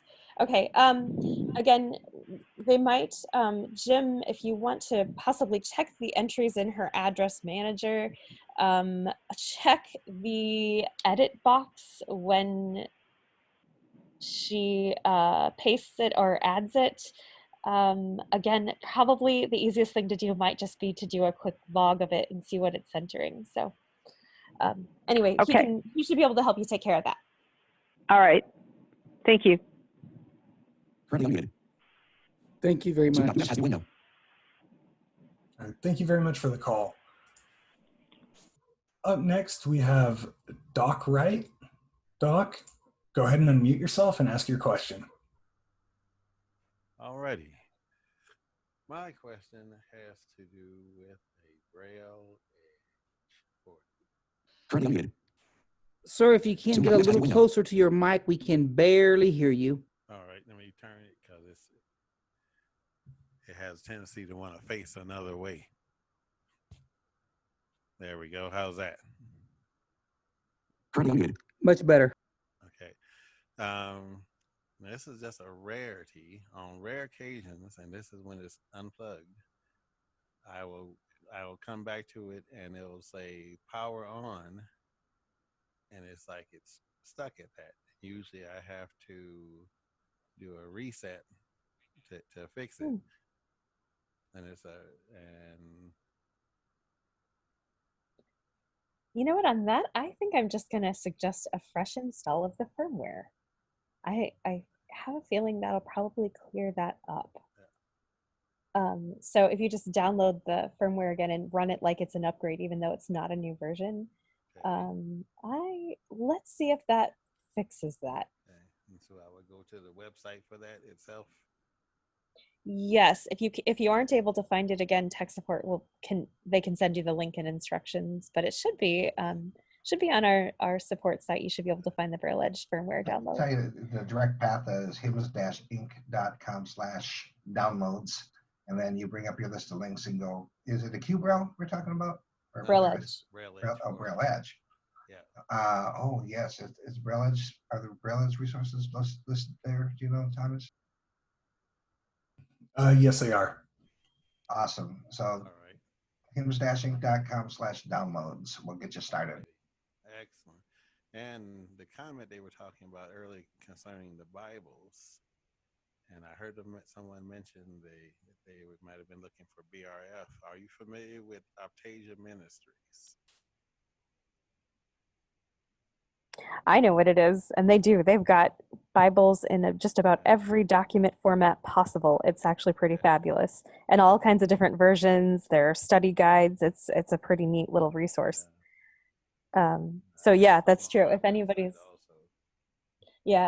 is looking for Bible resources that are just in document form, that is an excellent resource. He always gives them out free. So. Yeah. All right. Well, thank you very much. Great. Thank you, Doc. Okay. Up next, we have Becky. Becky, go ahead and unmute yourself and ask your question. Yes. So I have a couple of questions. The first question that I have for you is, I use a Braille Edge with a Windows 10 machine at work and JAWS 2020.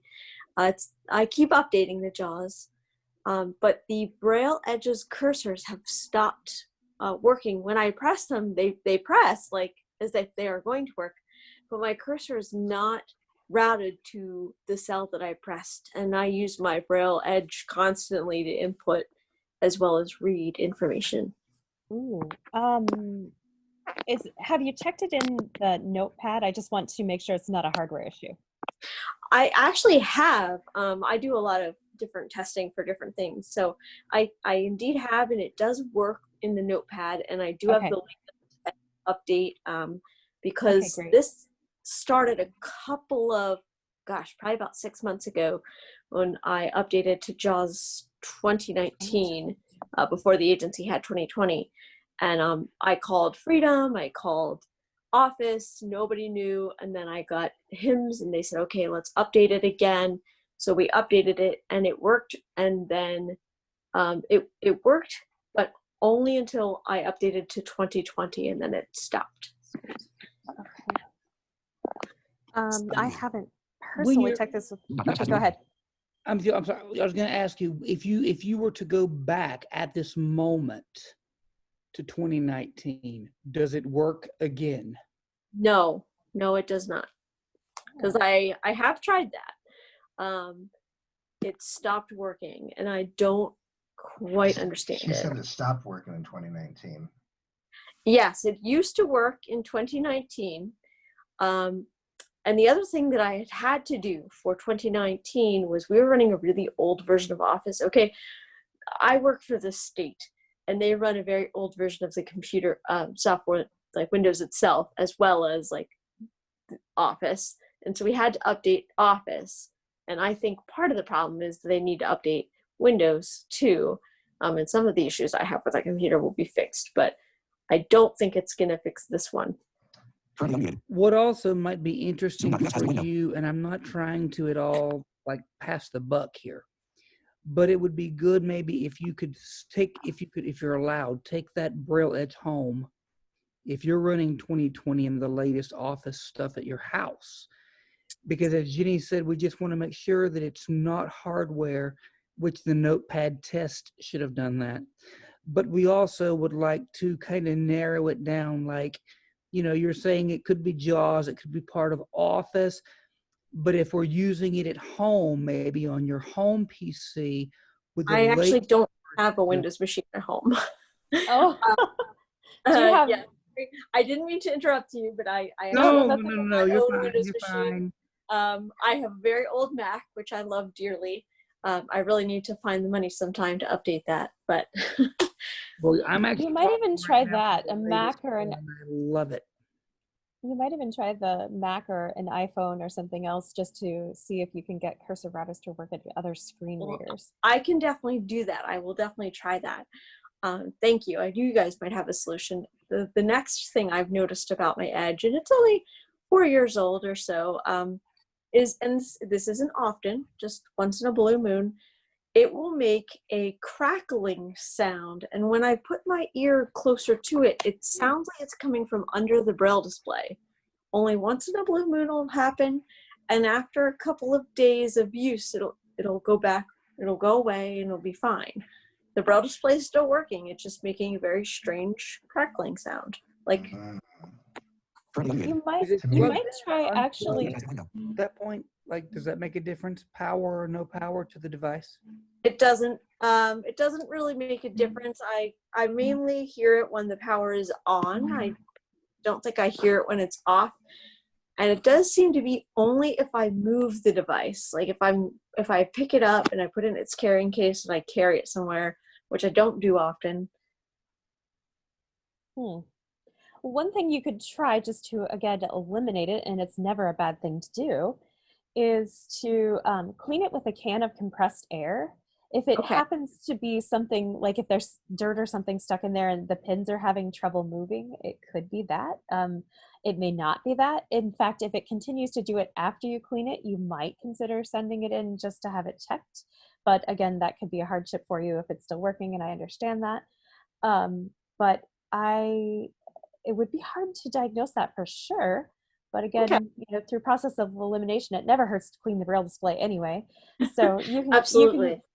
You can clean the surface with isopropyl alcohol wipes. You can, again, try to get a little bit of more deep cleaning with a can of compressed air that you would use like for computer keyboard cleaning, and see if that does anything. But, okay. And then the next couple of questions I have for you, one is, the main one is, are you ever going to develop either a Polaris that has edges key formatting, meaning those keys aren't staggered and turned in? I have issues with my hands and wrists, and the Edge I can use perfectly, but every other Braille display or Braille note taker on the market I cannot use unless it has a QWERTY keyboard. And that was going to be my next question, is if you are going to make a QWERTY version of the Polaris. We don't have any current plans to do that. We considered a QWERTY case. It's interesting because it's just, of all of our note takers, the QWERTY versions were not, and I've noticed the competitor hasn't done this either. And I think it's because usually people want Braille, but there is definitely a significant niche market of people who don't, for various reasons. Deafblind, or they just prefer the QWERTY keyboard, or someone like you. I think my best recommendation almost might be like a Polaris Mini with a Bluetooth keyboard, or even a USB. I actually found this very, very cool foldable aluminum keyboard. It's by a company called iClever, and it actually works both via USB and Bluetooth. And so that would still be a pretty portable solution if you got the Mini and a keyboard, something like that. And I have used it. I've connected it via the USB-C port with an adapter, and it works just fine. So you don't even have to use Bluetooth. But sure, go ahead. Sorry about that. I was just going to say, and no plans, if not for the QWERTY, no plans to make a version of the, whether it be the Mini or the full-sized, with the more, the straighter keys like the Edge and the Q Braille have? The Polaris Mini keyboard is exactly the same as the Q Braille.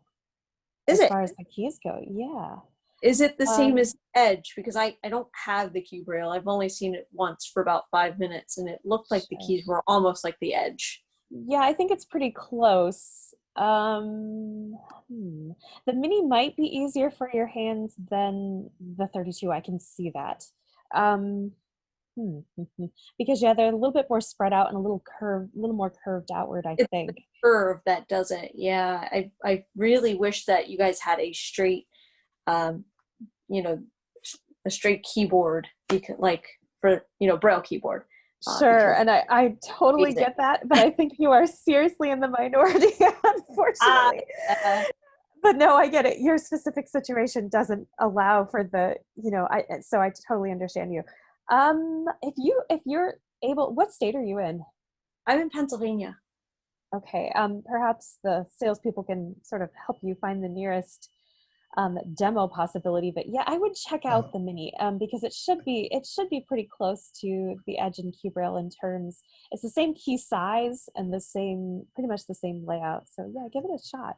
As somebody who traveled from Philadelphia to Pittsburgh in an 8-hour train ride last year, I have to ask, what part of Pennsylvania are you? I live in Harrisburg. Okay, So not very far from Philly. I've taken the train many, many times. Oh yeah. Philly. Call the main number and we'll talk. Do you have a number? Is it on the website or? Sure, I can give it to you right now. You have something to write with? Yes, let me get my phone. Hold on one second. Okay.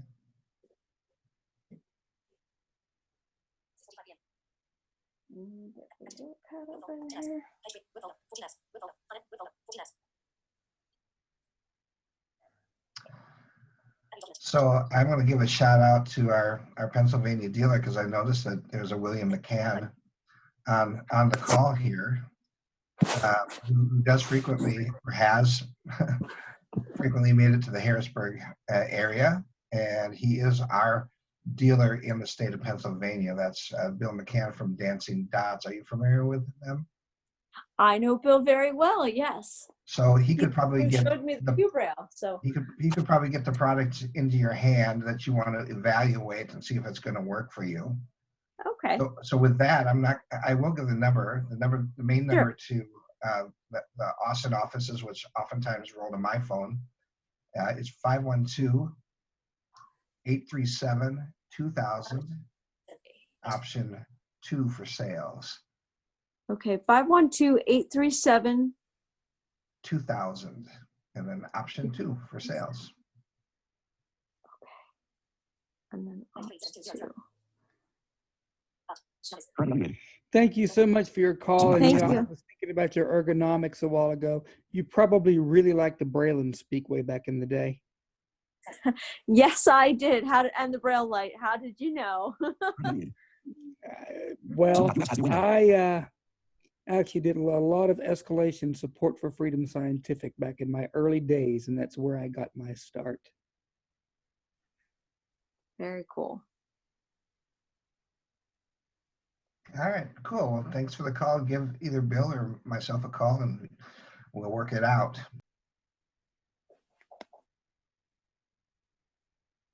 All right. Thank you very much, Becky. Thomas, before we go on, how many hands do we have left?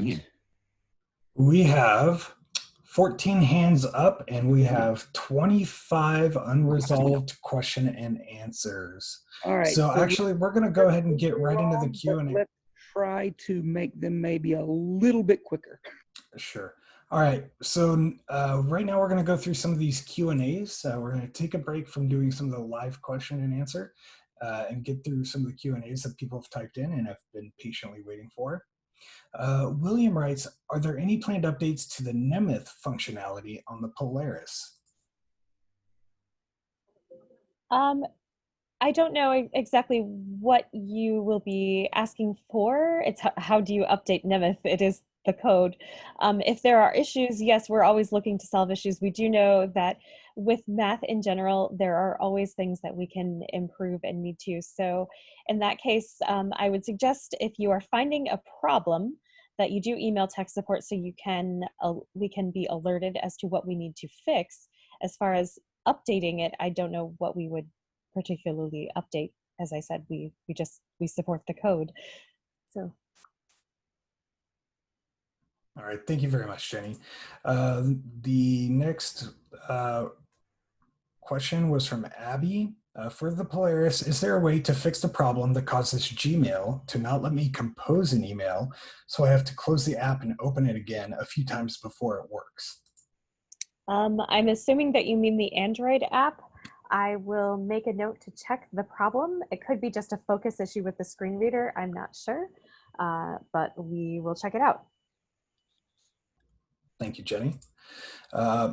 Sonia writes, when will the keyboard commands be posted for Braille display use? I believe this is referring to the Polaris as a Braille display. Those should be up tomorrow, I believe, is when they will be up. Next, Caroline writes, I would love to get more information, maybe another webinar topic or something, on using the touch sensors on the Braille display. I've never been able to really make it work reliably and would like to see it in action somehow. Is this something that could be done? It would be hard to demo in a webinar. To be honest with you, we don't utilize that function very much. That was an experiment, really. We don't even include it on the Mini, and we will not be including it in future BrailleSense products. It's actually, I don't find it very useful. If you turn this on, a lot of times you end up accidentally doing things that you don't realize, and they're not, because of the hardware and where they're located, they're not as useful as they are, say, on an iPhone or something like that. So, you know, yeah, you can experiment with them, but to be honest, it was an experiment for us, and it's not something that we intend to continue with. All right, thank you very much, Jenny. Abby writes, also another question is, when I'm typing in Nimeth mode, the player seems to exit the document if I erase all of the characters of the line. Is this going to be fixed? Yes, we really do need to get this patch out for the reason of fixing that exact issue. So, yep, that was the reason we started the patch. Unfortunately, it grew and grew, and now we are still trying to fix several issues like the rebooting problem in Zoom, etc. So, yes, we will get that on as soon as possible. It will fix that. If you are in school and you're in education, I think we can probably safely give you a beta that will take care of the problem. Thank you very much. Judy writes, when do we plan on fixing the broken notification sounds?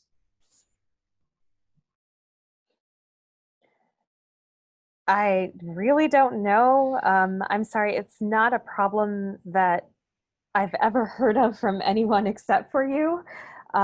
So I don't know. I'm sorry, I don't really have an answer on that. Yeah, I believe this is a issue specific to you and your device. All right, up next, Kathleen writes, can you record class lectures on the, I'm assuming, Polaris? Sure. Yeah, absolutely. You can especially especially if you've got your multimedia buttons set to multimedia, you just press the record button, you're off and running. Wonderful. And Jenny, correct me if I'm wrong, but with the new screen recording function, would somebody be able to record something done over Zoom as well if they wanted to capture any of the visuals?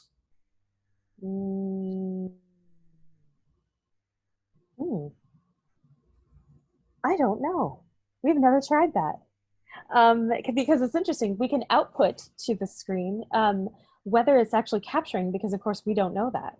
You know what I'm saying? We don't see it on the Braille display. So when we're in Zoom, I bet you could, because it does actually show if you're viewing someone's screen share, etc., and it should record anything on the screen. So yeah, I would imagine yes. Okay, yeah. I know a couple students would like to share the recordings with their parents. I think that would be a good option if we could do that. Yeah. Sony writes, do you suggest using the Dropbox app with the Polaris? I've had trouble opening files with it using the Polaris. Well, it's the only way to do it. And yeah, it's one of those interesting things. I'm going to have to look at it again. They keep changing it. But there are sometimes image buttons that you have to use to open. And so once you figure it out, it's okay. But yeah, it does take a little bit of workaround. Again, I will test it again and send instructions to tech support. Unless someone else has used it recently and can be more specific. But I do remember that it's a little bit weird. And last time someone asked me, I had to test it and sort of figure it out, because there's this little image there used to be this little image label beside each button, which turns out to be like a little context menu that lets you do what you need to. But if you don't know that that's what you need to press, and there's no accessibility information that lets you know that. Again, let me check it out unless another staff member has recent experience and can comment on that. All right, thank you very much, Jenny. One trick I've learned is that if you're getting a link to an item in Dropbox through, just a regular link, if you change the link at the very end, it will say DL equals 0. If you change that 0 to a 1, it will change it to a direct download. So that is a very great trick. Yeah, and it works That's on an awesome tip. Works on every device. Yes. So oh, that rocks. DL equals 0 means it's going to open up in the web browser, and then you got to navigate to the download button. If you change it to DL equals 1, it's a direct download. You are a rock star. Thank you. That's useful to me. That's true. Yeah, I've done that for a long time. All right. Up next, William writes, how do you transfer files from a Mac to your Polaris using the USB data cable? Does it show up as a drive on the Mac? Say that again, Ginny, sorry. Does it show up as a drive on the Mac? I think it automatically connects as a Braille display, but it shouldn't if you're in terminal mode. Oh my goodness. I know the answer to this. I'm sorry, I'm not awake. I'm seriously not awake. Okay, so here's the thing. On the Polaris, right? Not the U2, not the Edge, the Polaris. So it's using media transfer protocol. So this is an issue with all Android devices. It doesn't matter. It's an issue with our Blaze. It's an issue with a Pixel phone or a Galaxy. It makes no difference. So the Mac does not natively support that. So there are apps on the Mac App Store. I think the one that I've tried is just called Android File. Oh, sorry. My computer started yakking at me. It's called Android File Transfer. I think that's all it is. I think it's just Android File Transfer. But if you look that up in the Mac App Store, you probably will find several apps. I believe the one that it's called Android File Transfer is the most accessible.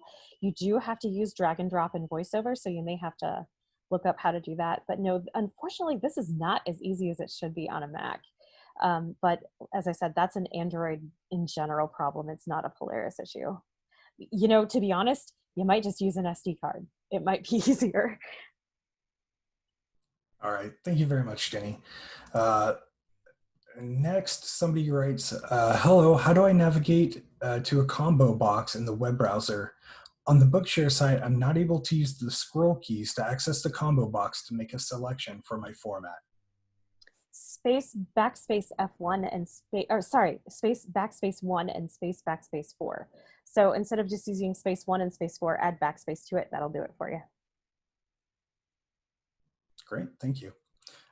Karen writes, how do we get those links to download the upgraded firmware for the U2 Mini? We're going to have to put it on our website, and then we will send out an email about it. I believe there's a few things that we have to do to get that prepared on our end, but hopefully tomorrow, but probably by the end of the week at the latest is my guess. Next, Judy writes, the list is subscribed here. This is in regards to somebody asking about the HIMS user groups. That is HIMS-note-takers-chat plus subscribe at groups.io. Let me do that one again since I butchered it.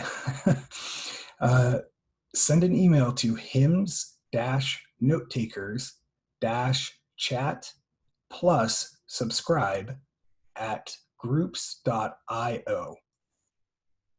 Thank you very much for that, Judy. Abby writes, how do you check your notifications on the Polaris? You press space and then dots 1 through 6, and that will open up your notifications shade.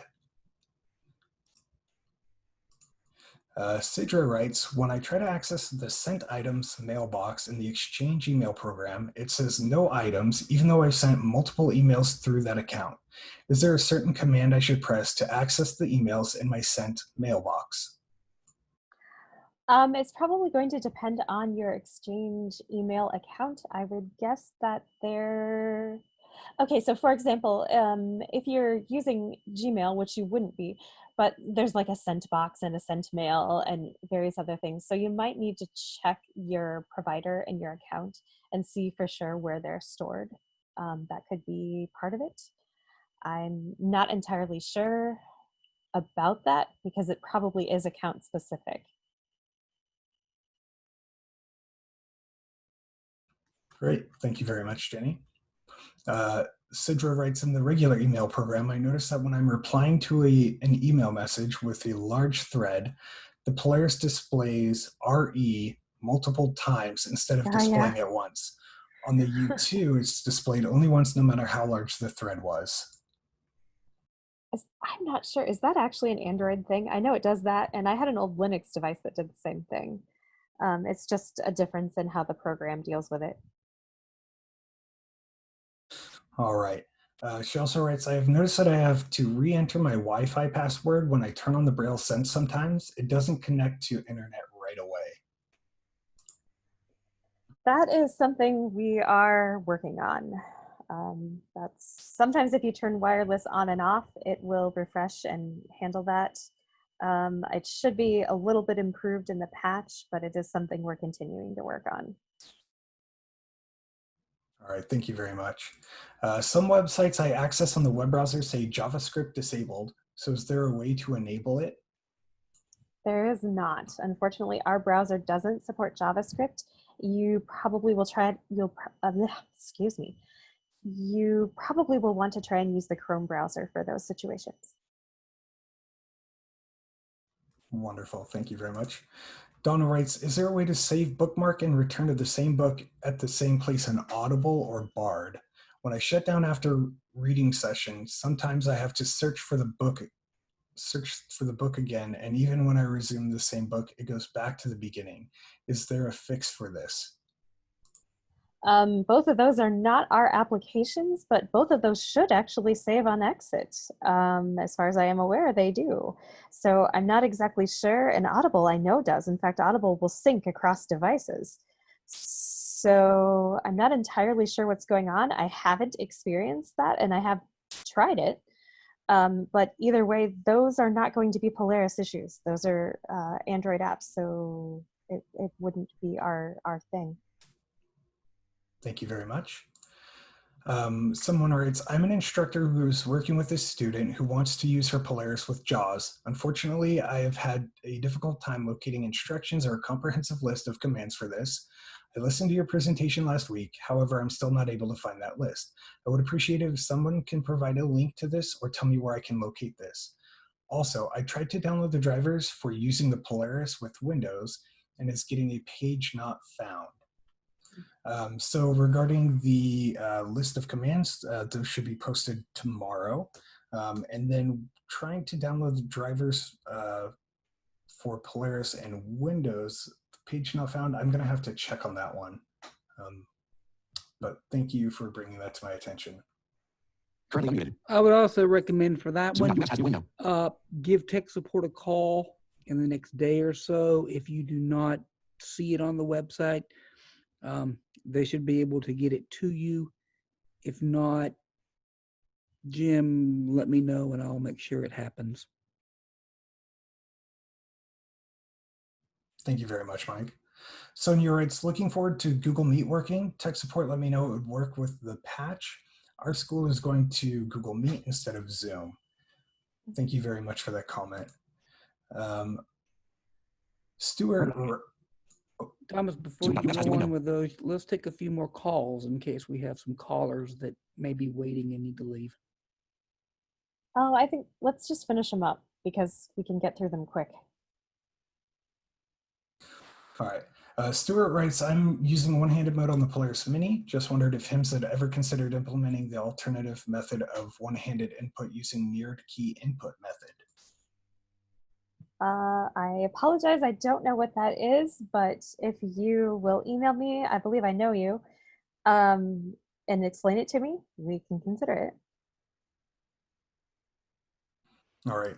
Judy writes, I'm on a list with Google Devs, and from what I understand, Brailleback is alive and well. I am using it with no problems, with the exception of the Amazon password entry. Otherwise, it works very well for me. Thank you very much for that, Judy. Amy writes, please tell the lady having routing issues in Windows, I have a Focus 5th Gen that is doing the same thing. I think it is a Freedom or Microsoft thing. Windows has had some updates lately. It could be something in there. I'm having the same issue with my Focus. Thank you very much for that comment, Amy. It's always good to share with people that they're not alone in this. Lauren writes, would you ever be able to make a final update to the voice sense units where the keyboard would be more responsive? I know these units have been discontinued, but I really do enjoy the voice sense as it's my only backup note taker for now. Thank you. I don't think we even have the possibility of creating an update for the voice sense anymore. I'm so sorry. All right, Judy writes that her notification issue is not unique to her device. Her husband is experiencing the same problem, and that Mike has worked very closely with her on this and told her the fix would be in an update, and he would turn in the issue. Yes, we do have it documented that it is an issue as well. So thank you very much for that, Judy. Judy writes, the combo box on Bard to access subjects, for instance, does not work on the Polaris. One cannot arrow through the selections as you normally would. Excuse me. We know the Bard website was just updated and we're working on fixing the issues with it. All right. Judy also recommends trying to use the Kiwi browser as it's less cluttered than Chrome. Thank you very much for that, Judy. And Sam writes, how do you turn the page in Google Play Books while reading a book on the Polaris? Space 3 and space 6. That one's easy. All right, so we're done with the Q&As. Let's get back to some of these calls. I apologize for butchering the name. Farish Tay, go ahead and unmute yourself and ask your question.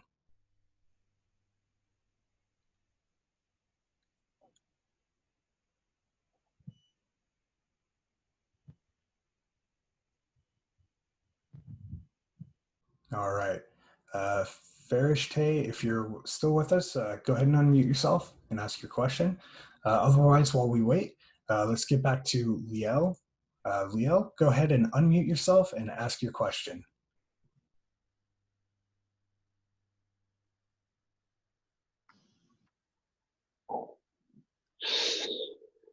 You're with us. Yeah, I would like to ask a question about moving the volume timer.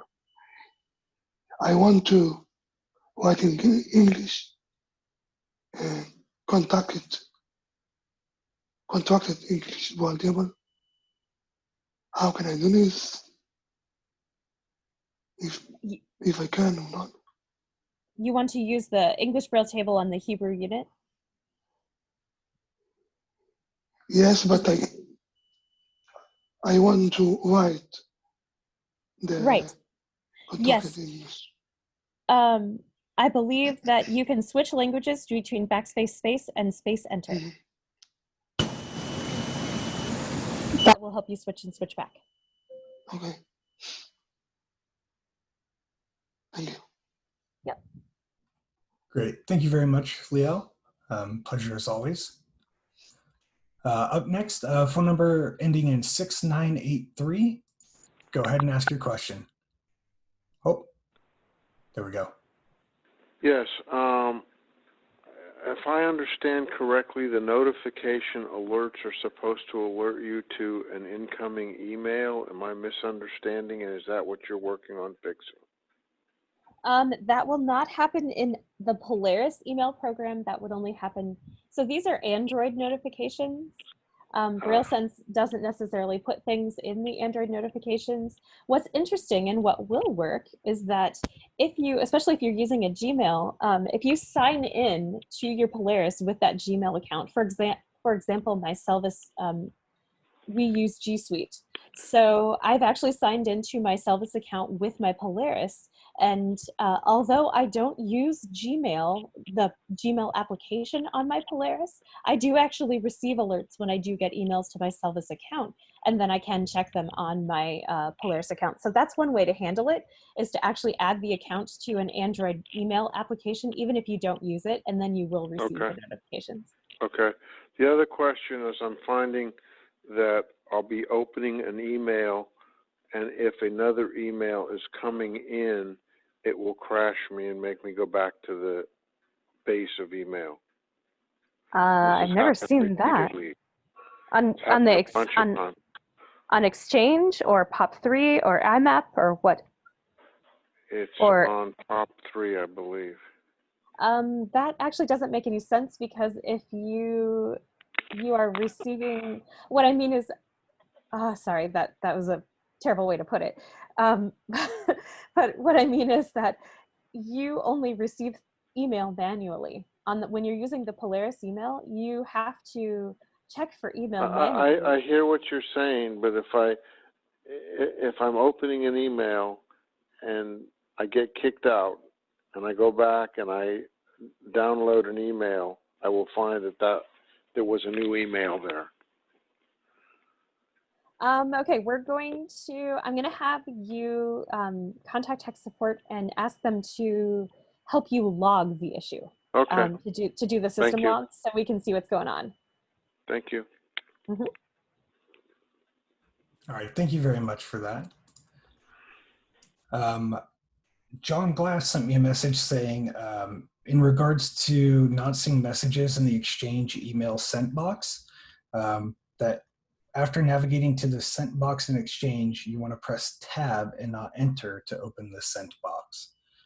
So thank you very much, John, for providing that information.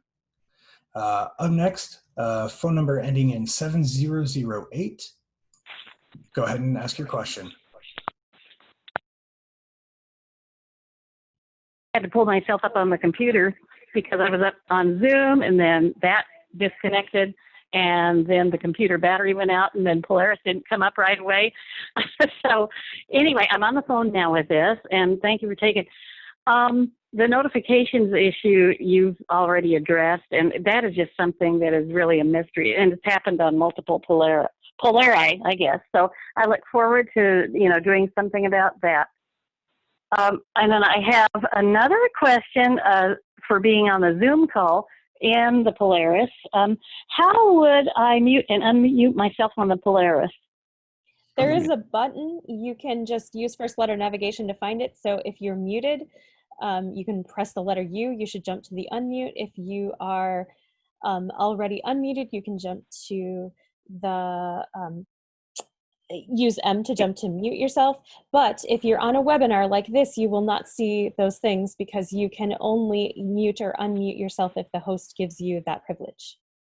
Okay, so for instance, had I been on the Polaris when it was my turn to talk, I wouldn't have needed to unmute myself. You would have done it for me, right?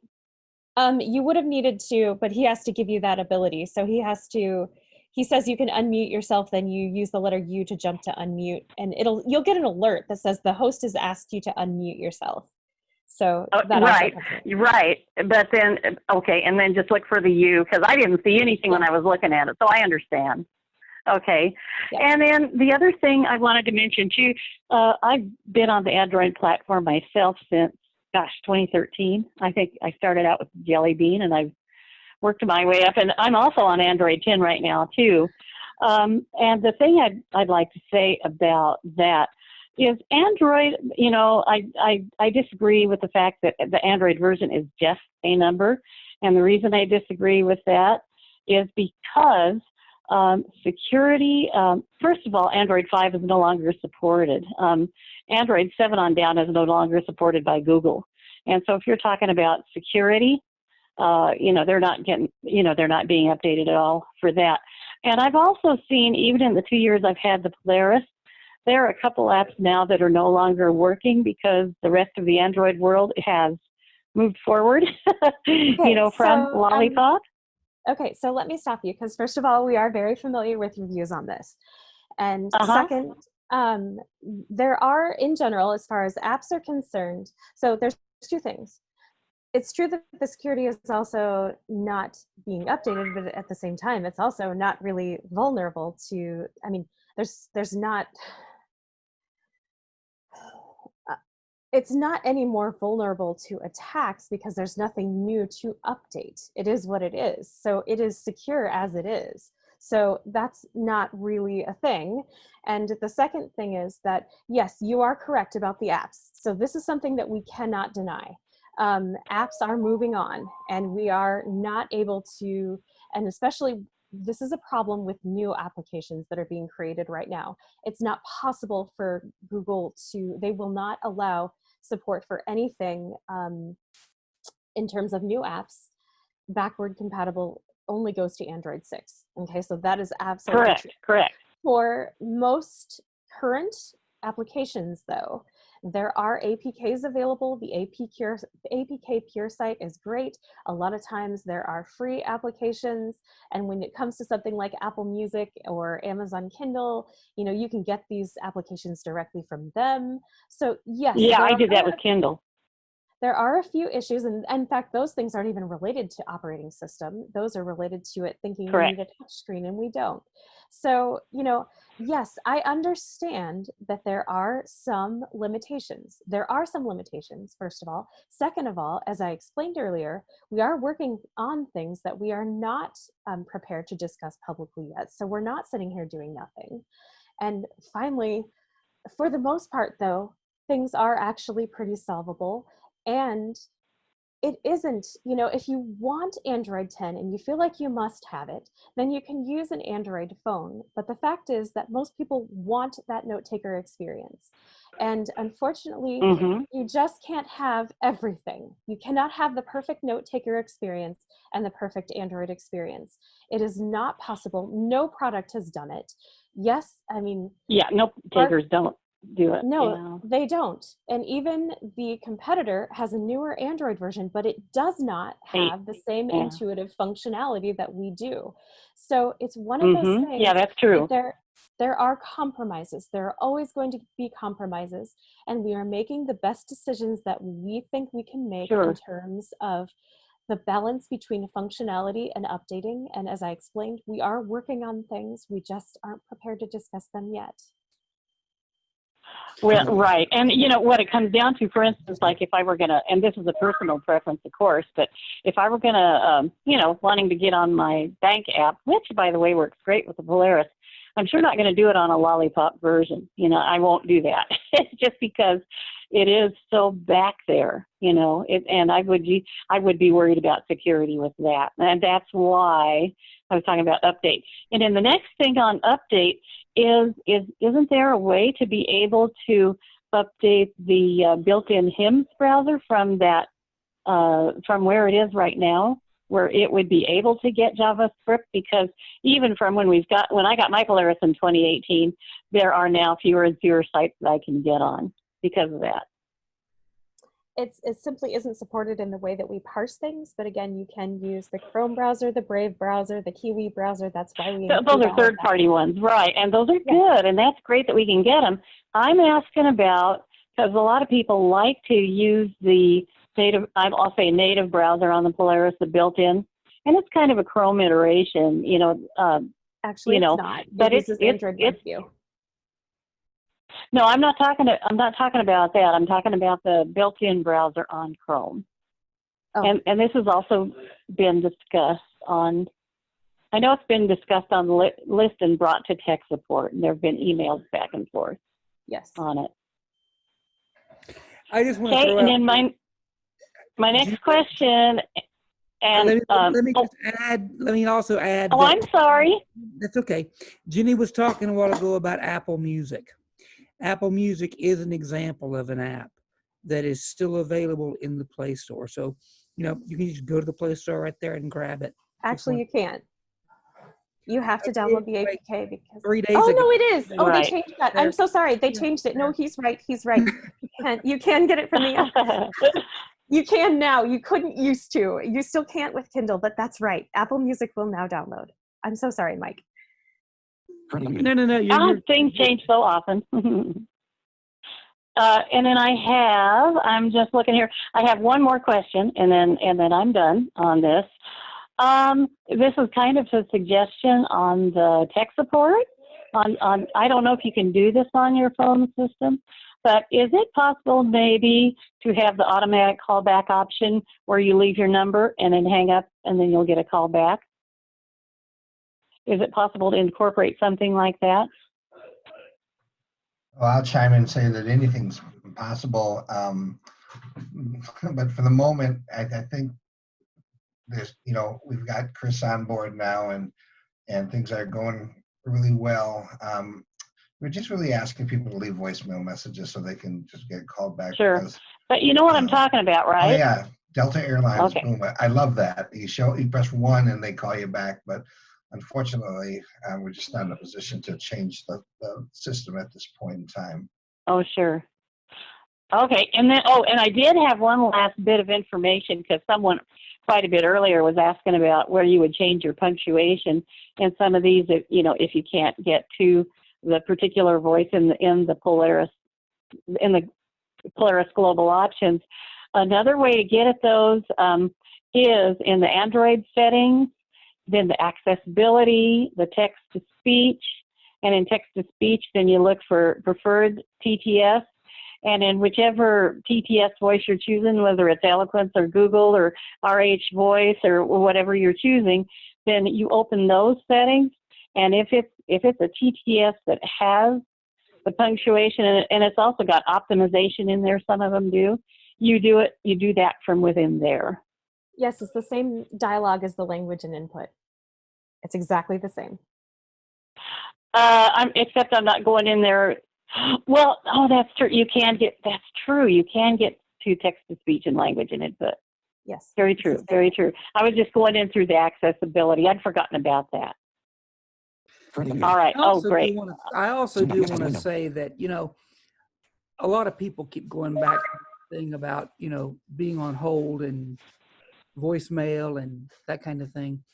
No matter what company it is, I'll just say that like 3 weeks ago, I called a major bank, and we can all tell our stories, but I'll just say that I called a major bank. I could not leave a voicemail. I had to talk to somebody, and I was on hold for literally, I kid you not, 4 hours before I got to the person who I needed, and I had no way to leave a voicemail. So, I know in the past we've had issues. Those issues are gone. Believe me when I tell you, and I'm not just saying it to, have something to say. Those issues are gone. So, if you make sure that you leave voicemails and you put, detailed emails so that we can respond, you'll be gotten back to very promptly. Oh, of course, but that's my suggestion for the automatic callback. Yeah, no, she's got a good point. I mean, I love. Yeah, sounds good. No, I do agree with that. All I'm saying is that in order to do that, it's like those phone systems that provide those kind of things are like mega dollars. Yeah, I was going to say that may not be possible with your system. Not like where I worked out. Not our system wouldn't be able to do that at all. But some systems can, some systems can't. And I was just visiting the possibility that your system might have been one of those that could implement that, or not. Of course, yes. Okay. Well, thanks very much. And I'm going to revisit the notifications issue. I'd like to do that again. Mike, you and I did that like ad infinitum. So where do I go with this, or do I? I would suggest that you have done what you need to do. Okay. So that got supposedly handled in 2018. So you guys have all the documentation on that still? Yes, we understand the problem. Okay. All right. Well, thank you. Thank you very much for the call. All right, let's move on to Amy. Amy, go ahead and unmute yourself and ask away. Hello, guys. Mike Tindall, I've missed you. It's Amy Harwood. How are you? Can you guys hear me? Yeah, we can hear you. Okay, cool. We can Anyway. hear you. Yes, I'm doing very well. Good to see you. Good, good, good. Hey, so I have my Polaris and questions about math. One of the things that before I started using the Nimeth mode that helped me kind of be more productive was the ability to copy and paste something an equation I had written, say in UEB. So I didn't have to retype it again, or a result that I had gotten. So I didn't have to retype it again.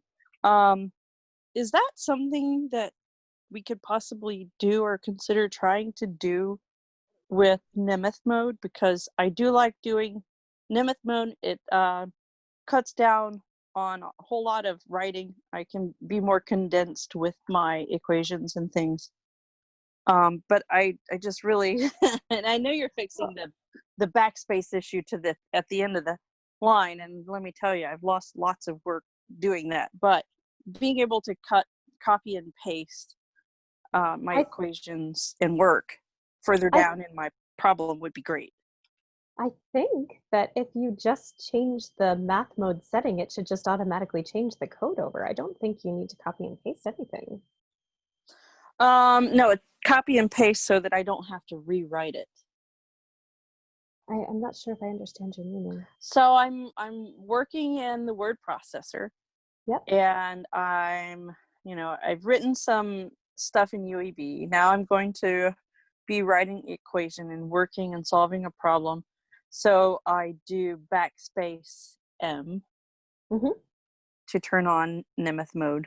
And I see. I write my stuff and then I'm done or That's whatever. kind of a memory.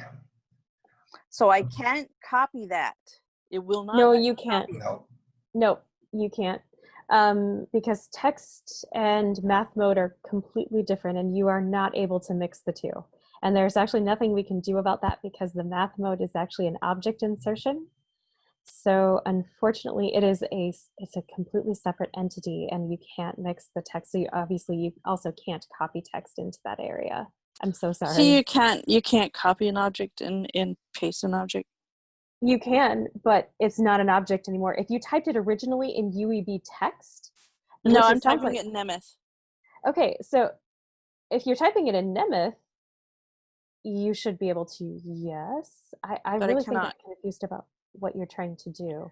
All right, so I'm typing along, right? I'm going into Nimeth to write an equation. And say this equation, there's two parts of it. It takes up a line or two. I don't want to try to remember that whole thing.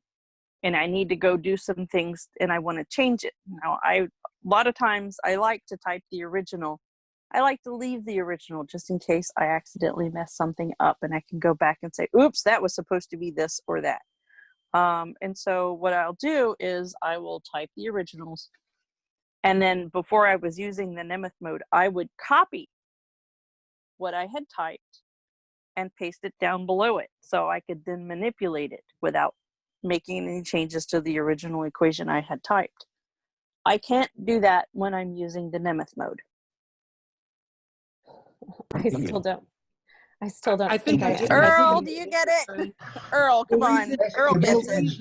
Well, you're talking about the worst person for math here, but what you really essentially want to be able to do is you're in the math editor and you want to be able to store the original and then access it again as you move on to, I want to be able to quickly copy it and paste it somewhere. Yes.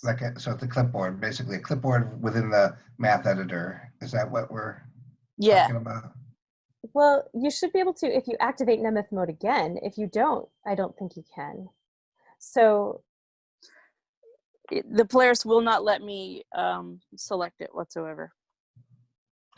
You can't select anything, and you should be able to select math, but not Nope. tech. Nope. I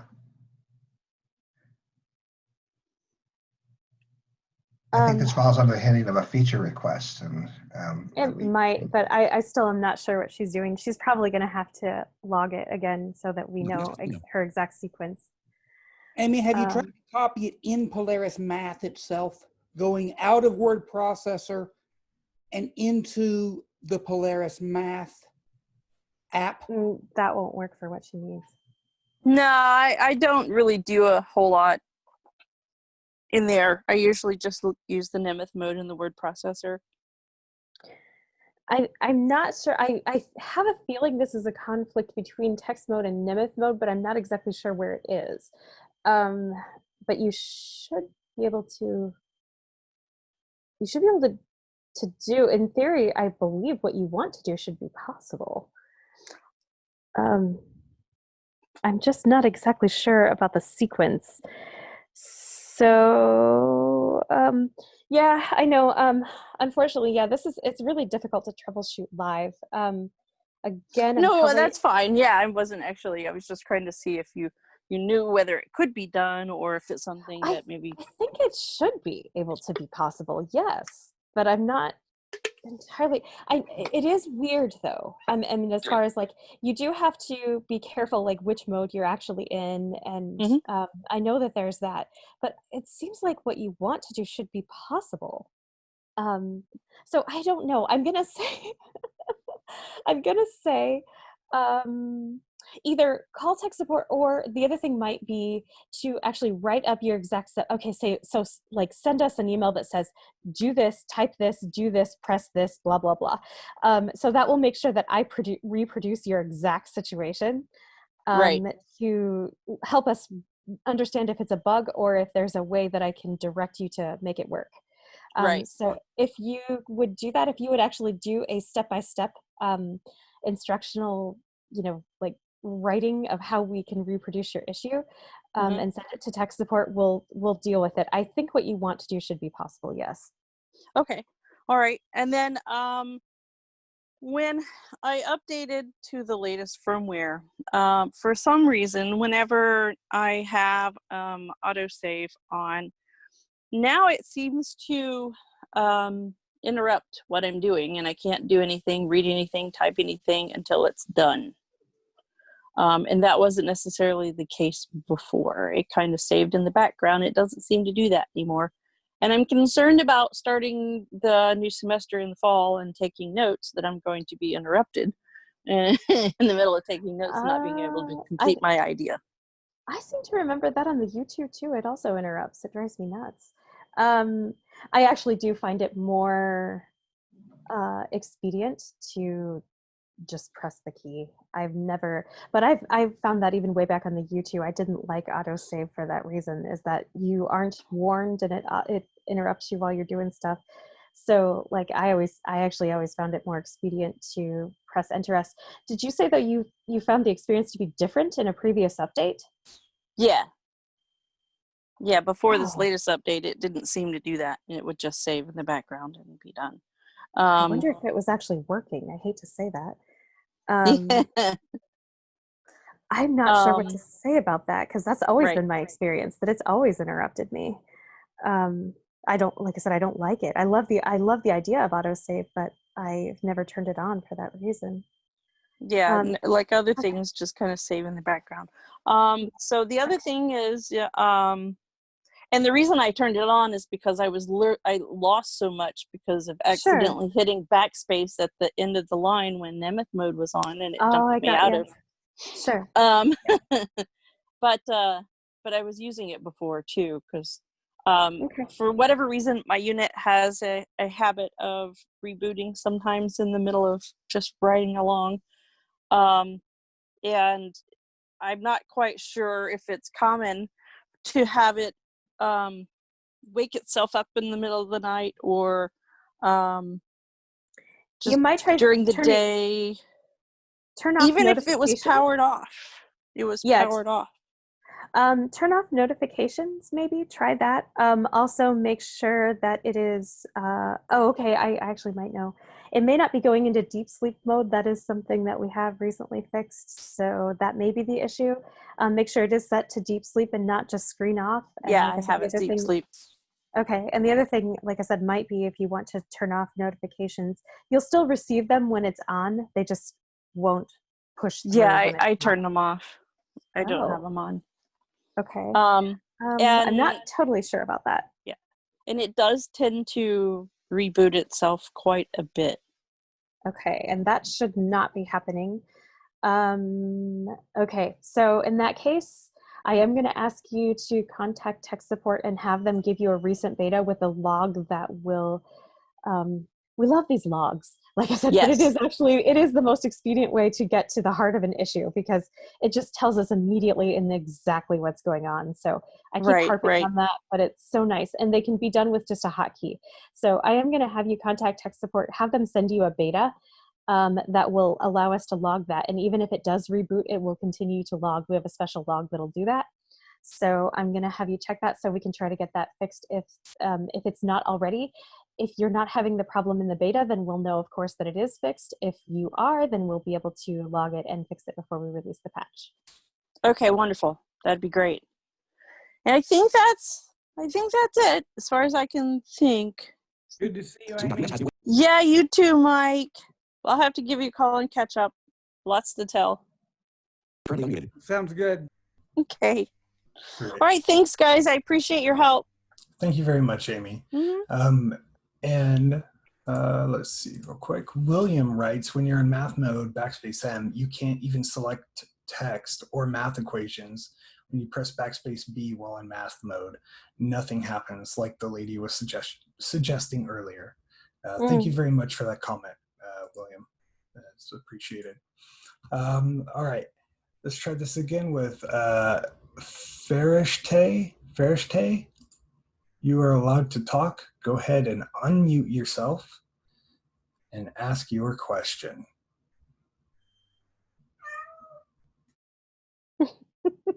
Your cat wants to chime in. Yes. Yeah. So cute. All right. So while we're waiting, Donna, go ahead and unmute yourself and ask your question.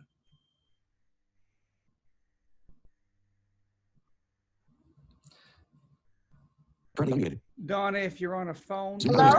Hey, Donna. Hear me? Yep. Gotcha. Okay. Yeah, I did put in a question in the question and answer section. I don't know if you got it, but I'll ask it now in case you didn't get it. Back earlier when you were talking about being able to keep the information that you've already started. And then I have the problem when I'm doing Audible books and when I'm doing Bard books that I can never come back to where I was once I shut down my Polaris Mini. Is there a way that I can avoid that happening? Because sometimes it doesn't even find the book, and I have to go through a whole bunch of books or do a search or something to even find the book I was reading. Sometimes it'll find the book, but then it goes all the way back to the beginning of the book, and then I got to find the chapter or the part of the book where I was reading. It's very cumbersome and time consuming. And there should be a way that I will just go back to where I was, to continue reading. Is there any kind of fix that you have for that? We did answer that, and unfortunately, we can't fix that. That isn't related to us. That is an Android app. I don't know if there's something specific that you need to do before exiting, but I know Audible generally does save your place across devices, so it should, and I'm very sure that Bard does too.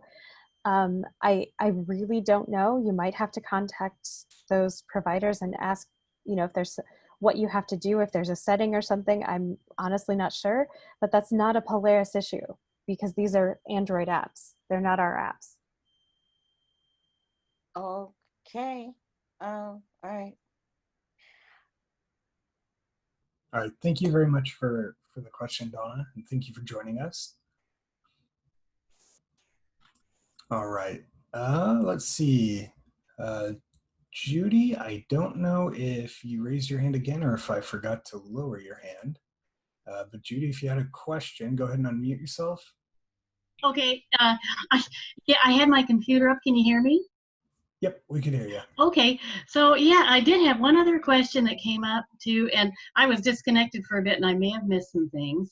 But what I wanted to find out was when you download, unlike the U2, of course, that's a different device, but it's on the note taker side. So but on the Polaris, when you download from either Bard or Bookshare, the BRF file, if you want to read a BRF file, like with the G enter key, that reads all the way down, the voice, where there are line breaks, there are pauses in the voice reading.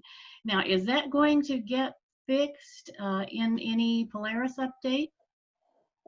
We work on it with each Polaris update. There are limitations to what we can do with the TTS, but yes, we are working on trying to fix that. We did improve it in the Daisy player, but we know there's still a little bit of issue in the notepad, so we're still working on it. Okay, yeah, the Daisy player is great, but in the event you want to do the BRF file because they do take up less room, I was just hoping that would continue to be addressed.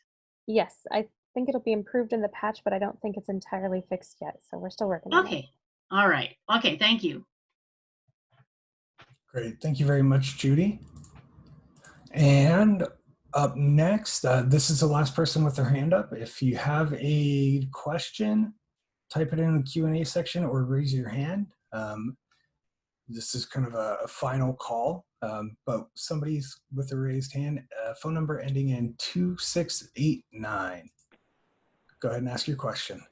Yeah, I just wanted to add that the problem the person mentioned with their email, I had that come up once also, and I thought that it was after the update, but I could be incorrect, where I tried to send an email to a person and it would not accept their address. It wouldn't send it, but when they sent me one, I was able to reply to it. So maybe you guys will be able to duplicate that. I tried it a couple minutes ago, so I could maybe let you know at some point what the address was, but I don't think it happened again this time with the same address. So I don't know if I see it again, I might be able to send an address or something to you guys if that would be helpful at all. But like I said, I've only seen it happen one time.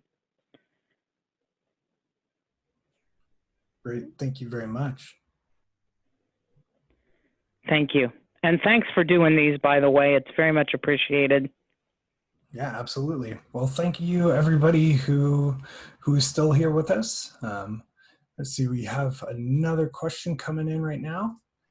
Let's see, Chris, go ahead and unmute yourself and ask away.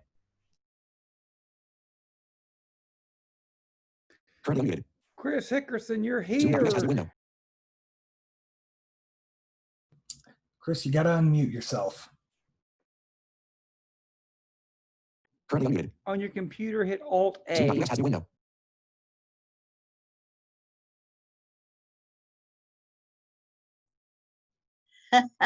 There you are. There we go. Hello. Well, I don't really have a question except that this is the first time I've ever been in a webinar, and I think they're great. I think they're terrific, and I hope you guys have a lot more of them because I've learned a lot. I haven't asked a lot, but I've learned a lot. And so anyway, I just want to say thank you, and I'm glad that I'm able to be in here. So thank you very much. Thank you very much. We're glad that you were able to join us. And I'll just say in conclusion, thanks to everybody, as Thomas said, for joining us. Thanks to all the HIMS staff. Thanks certainly to Ginny Axler. And thank all of you. There will not be a webinar on Friday. So thanks again. We're glad you're with us.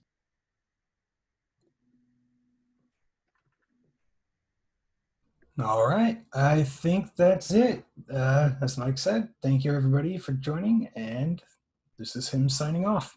Have a good evening.